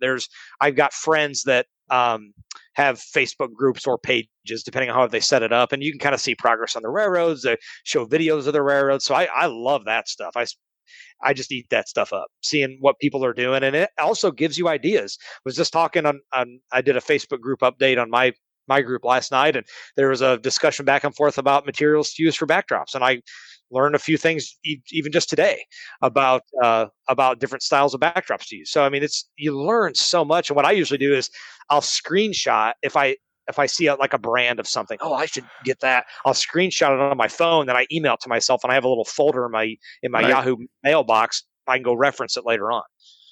It's too bad we couldn't get more people that were, it's too bad Chris wasn't more high energy, Bruce. Oh yeah, it's be a lot easier. Oh yeah.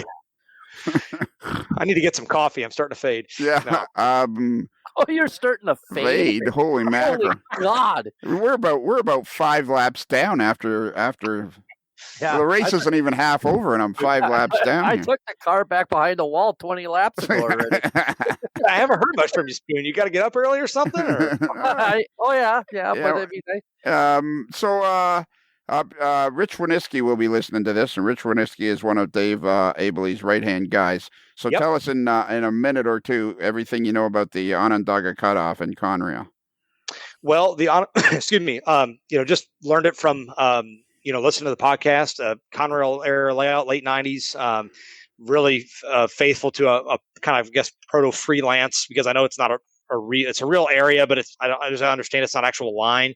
The little cutoff is kind of fictitious. But one thing I think is really cool about that is that the line that I grew up on was also the Conrail Chicago line, about several hundred miles west of that. But some of the trains that you see on his his Facebook live videos are trains that I saw growing up. One of the big ones I always remember is TV 77.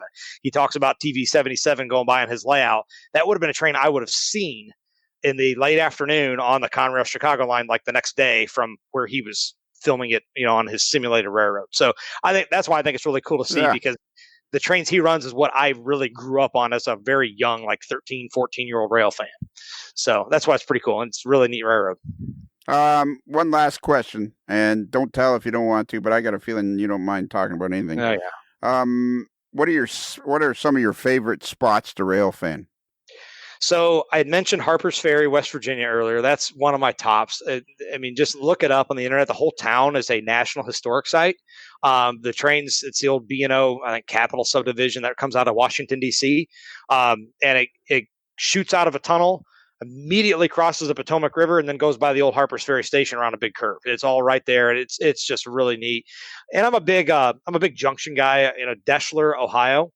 I grew up going there. It's a all CSX junction town. I just love going there. Got a lot of memories of growing up, like in high school and college, just hanging out over there, spending the night watching trains. So, and then Marion, Ohio is another one of my favorite spots. Another big junction town. I used to go there with my dad a lot when he was alive, because my grandparents used to live there. So as a kid, I went there a lot, and I still get to go there pretty regularly, but it's fun memories there. And then the last one would be here in down south, the CSX Chattanooga subdivision between Nashville and Chattanooga. That whole line, it's just beautiful. Lots of really neat places to take photographs and video. Marion, Ohio, that's a shout out to David Stark, because Erie Lackawanna went through there. That's correct. And there's a tower there now, isn't there? There's a tower. Yep. They moved it over. They moved it across the tracks in 1999 after the railroad decommissioned it, and they fully restored it. And you can watch trains pound the diamonds from the steps of the tower. Yeah. So what about cool. What about Fostoria, Ohio?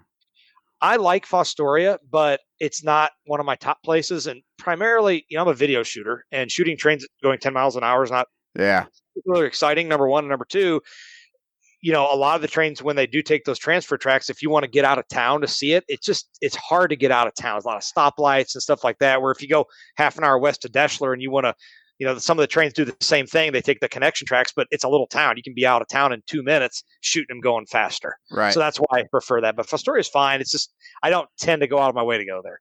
What's the one in South Georgia where CSX? It's Folkston. Folkston, yeah. Have you been down there much, or? I've been there many times.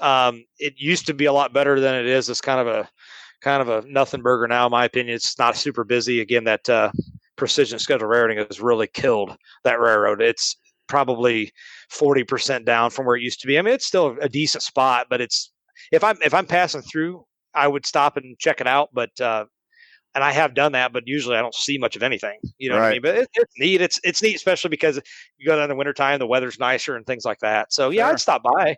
It's just not top of my list. What kind of scanner do you have? So I'm an amateur radio operator. I don't practice it actively, but I used to actually talk to people on my amateur radio. But you can use those to scan railroad radio frequencies, and I am a licensed operator, so you do technically have to have a license to have one and use it. Now, I will say I don't ever transmit on railroad frequencies because that's illegal. But you can scan them. It's like having a high-powered scanner. I got a big antenna for my roof, but you can also transmit on it. But the railroad frequencies, that band is, you have to like kind of jimmy rig tap the scanner to be able to, or the radio to be able to transmit on that. So it's not like it comes where you can just prop the channel in and hit transmit and be transmitting on a railroad frequency. You have to kind of modify the radio. And again, I don't do that, and I've never done that. So don't want to do that, but it's a very strong scanner. Picks up really well. So it's easy to listen to the railroad, but you couldn't transmit, and you don't want to transmit on railroad frequencies anyways. Exactly. Yeah, that's very illegal. So, but it's good to listen. I mean, it's just a more powerful scanner because I'll have my radio in my car and I've got a 2.5 foot antenna, magnet mount antenna for my rail fan. I put it on my roof and I'll be near other rail fans and they're saying, "How are you picking that up?" I said, "It's a good radio." It just picked up a long way. So, what's your favorite kind of locomotive to rail fan? Ooh, that's a hard question. I kind of like them all, but I mean, EMDs are cool. One of my favorite type of engines, and they're gone now, is the Spoon. Forgive me if this is not a popular model for you to operate. If you have operated, I don't think CN has. Well, they had some. The SD60 series. I always like the SD60s, especially the like the Conrail SD60Ms. I grew up seeing those. I thought they had a mean look to them, and the horn sounded cool. And even after Conrail was gone, NS and CSX had them until a couple of years ago. So I always thought those were garbage trucks. Better be all right. Hey, I told you. Did I apologize before I said this? I'm sorry. You did. I actually have run some Conrail SD60Ms, and they mechanically they do great. The cabs were all tore up though. I mean, they were not exactly well taken care of, but they pulled like a son of a gun. They weren't horrible. They weren't horrible engines. Yeah. So I just like the way they look. Just mean looking engines, and I love the sound. And I mean, they just screamed, when they were working hard. So I have like 4 or 5 of them on my layout. So, and different paint, different variations of Conrail and NS. So yeah, I'd say that's probably my favorite. Again, they're gone now, but those are pretty cool. Boy, I don't know about you guys, but I'm exhausted. How am I supposed to go to sleep? I'm all excited talking trains. It's like go and shoot some nighttime video. Yeah, there you go. I've got a spot, so it's kind of a secret. It's down in Dalton, Georgia. It's about a half an hour away. I've got a spot to shoot night video down there. Oh, there you go. Okay. Your stuff is fantastic. I highly recommend everybody go to Green Frog, look up Chris Wehman, and look at his videos because it's fantastic stuff. And you have no desire to have a YouTube channel, eh? I hate video editing. Just hate it. So the less I have to do, so a little secret, because nobody will find it anyway. I like to, exercise a lot and things like that. So I have all of my video, raw unedited video on YouTube unlisted. And I watch it when I'm running on the treadmill. My wife asked me, "How do you run the treadmill?" That's the most boring thing in the world. I said, "No, I'm watching train videos." So that's as odd as that sounds. And I know it's odd, but I actually have it on YouTube, but it's unlisted. No editing or anything like that. Just watch the trains go by, count the freight cars. He's another one of these fit guys, yeah. Well, my wife runs marathons and teaches classes, so I can't not be somewhat of a fit guy, but I don't compare to her. So. Okay. Her name was Kelly? Yep. Kelly. Look at that. Look at me remembering that. You're doing a good job. Well done, man. Hey, Kelly, how you doing? What do you think I think it's you that's been breathing into your microphone. You gotta next time we'll have you move it out. I never got to talk to you about your podcast. All right, very quickly, because some people are going to be. You don't have a chance to describe it very much, but tell us what the name of the podcast is. The name of the podcast that I do for work. Yeah.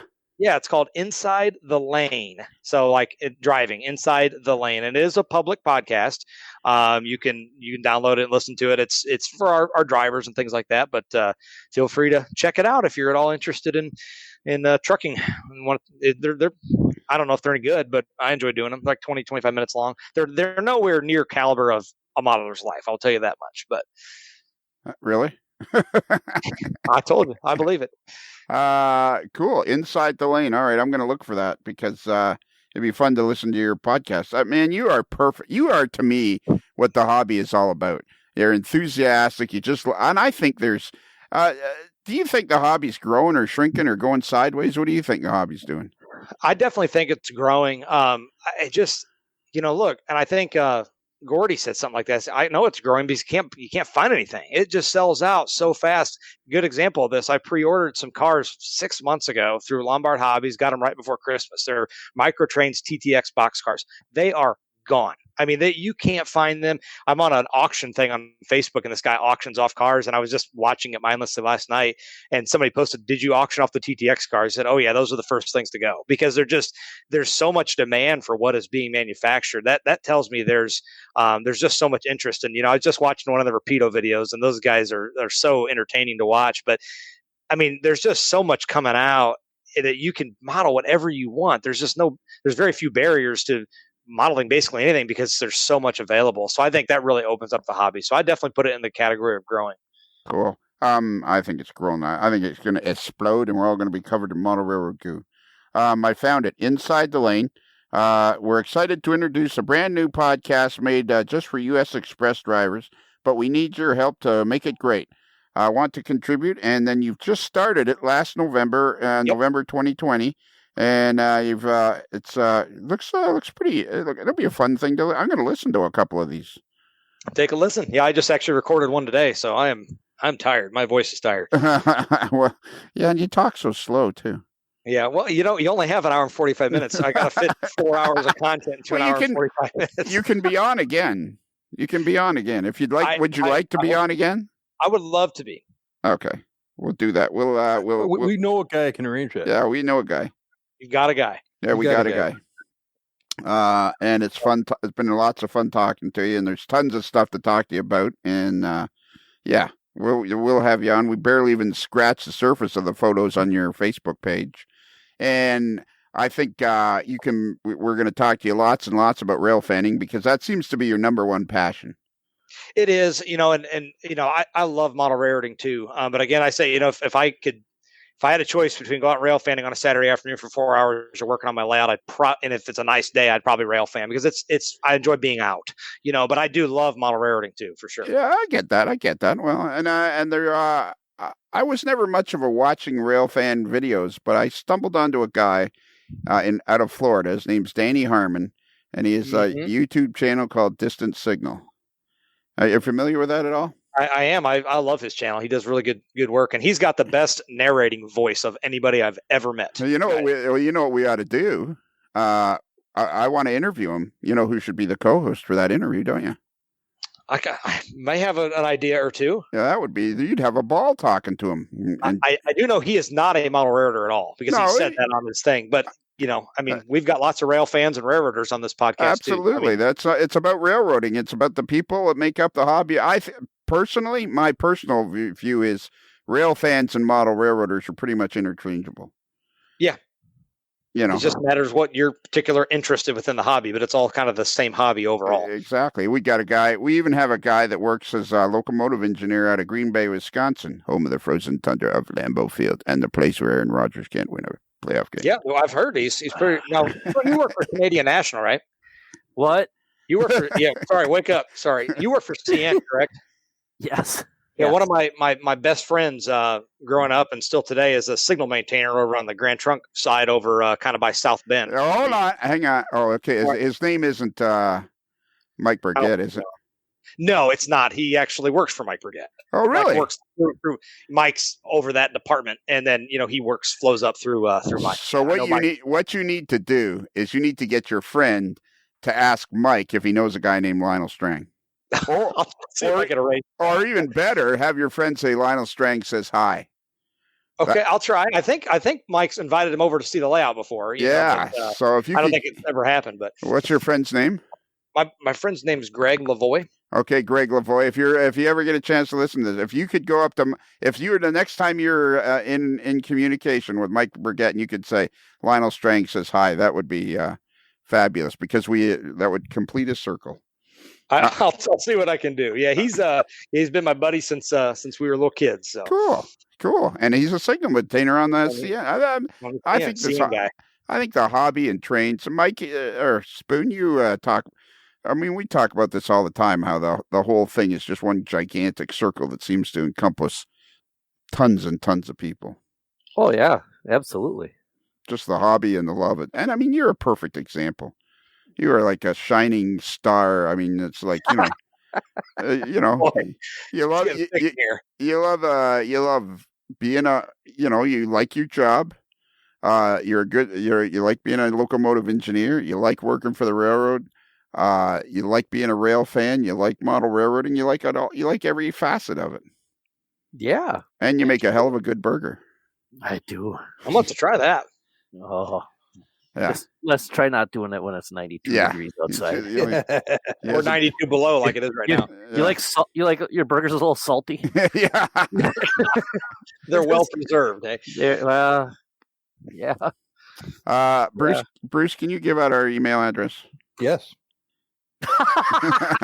Oh, would you like me to? Yeah, I would love it. Okay. Our email address, please contact us via the electrons. Our email address is modeler'slife, modelers with one L, modeler'slife@gmail.com.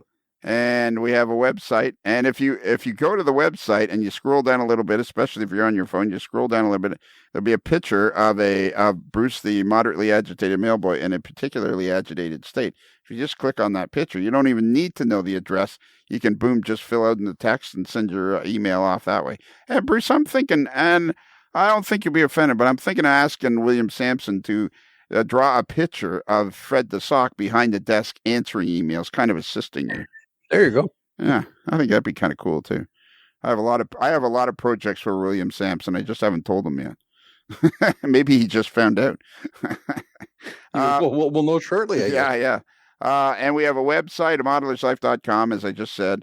And you go there, and there's all kinds of stuff. There's previews of upcoming shows. There's past shows. You can find out about the crew and all sorts of other stuff. The Onondaga Cutoff has its own page there. And if you want AML merchandise, you just go to Midwest Model Railroad, and their URL is midwestmodelrr.com. You just go there, go across the navigation bar, click on AML, and boom, there is a wonderland of AML merchandise: hats, hoodies, mugs, T-shirts of all kinds. And but there's another way to get AML T-shirts, and that is via the Patreon way. Well, yeah, if you become a $10 a month Patreon, then you're going to get a free T-shirt every year, and of a T-shirt that you can't get unless you're a $10 a month Patreon member. So, or if you don't want a T-shirt, you just want Patreon, you want the extra stuff, for 16 cents a day, boom, $5 a month. You get an extra podcast every week. I think somewhere there you get that famous legs picture too, can't you? You can. It's more of a requested thing now, but yes, you can. Yeah, it's still available for those who absolutely desperately want it. Autographed. I cherish mine. Autographed. Yes. Have we done everything? I think so. Do you know what comes at the end, Chris? I believe I do. Okay. Unless something's changed in the last week. No. This ought to be good because every time somebody says yes, they do. Every time they insist. Every time. Yeah, every time. Although we interviewed recently, the last interview we did, Bruce and I talked to a fellow named Jeremy Fleming, who is the video guy for Rapido Trains. And we said, do you know what comes next? And he insisted he did, and he sure did. Boy, he nailed it. He nailed it. You guys are making me nervous now. Yeah, he nailed it. I hope I know what to say. Well, you only got a couple options, so give your best shot. Yeah. Give it a whirl. I'm sure you can figure it out. Yeah. Well, Chris, as we close the barn doors on another episode of A Modeler's Life, and the sun slowly sets over the back 40, I guess there's nothing else left to do except for you to say... Happy rails to you.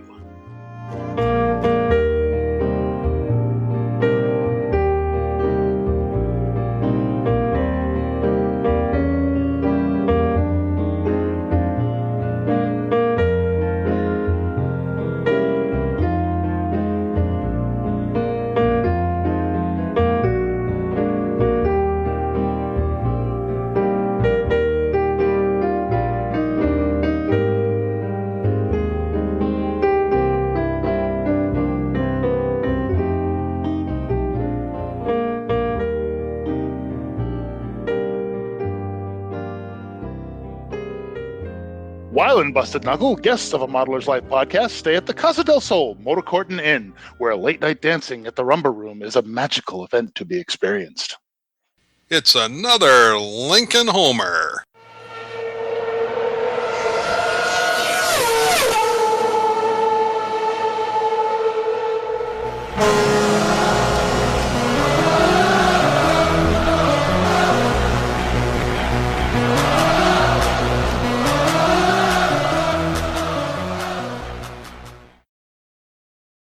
Wow, Bruce, we've had like 2 in a row. That was beautiful. We're on a roll, man. That brought a tear to my eye. That was beautiful, man. It was melodic. That was beautiful. It's That's amen. That was Easy, beautiful. easy spoon, easy. You know, That was, just grab yourself a paper towel, dab the corner of your eyes there. You know, that was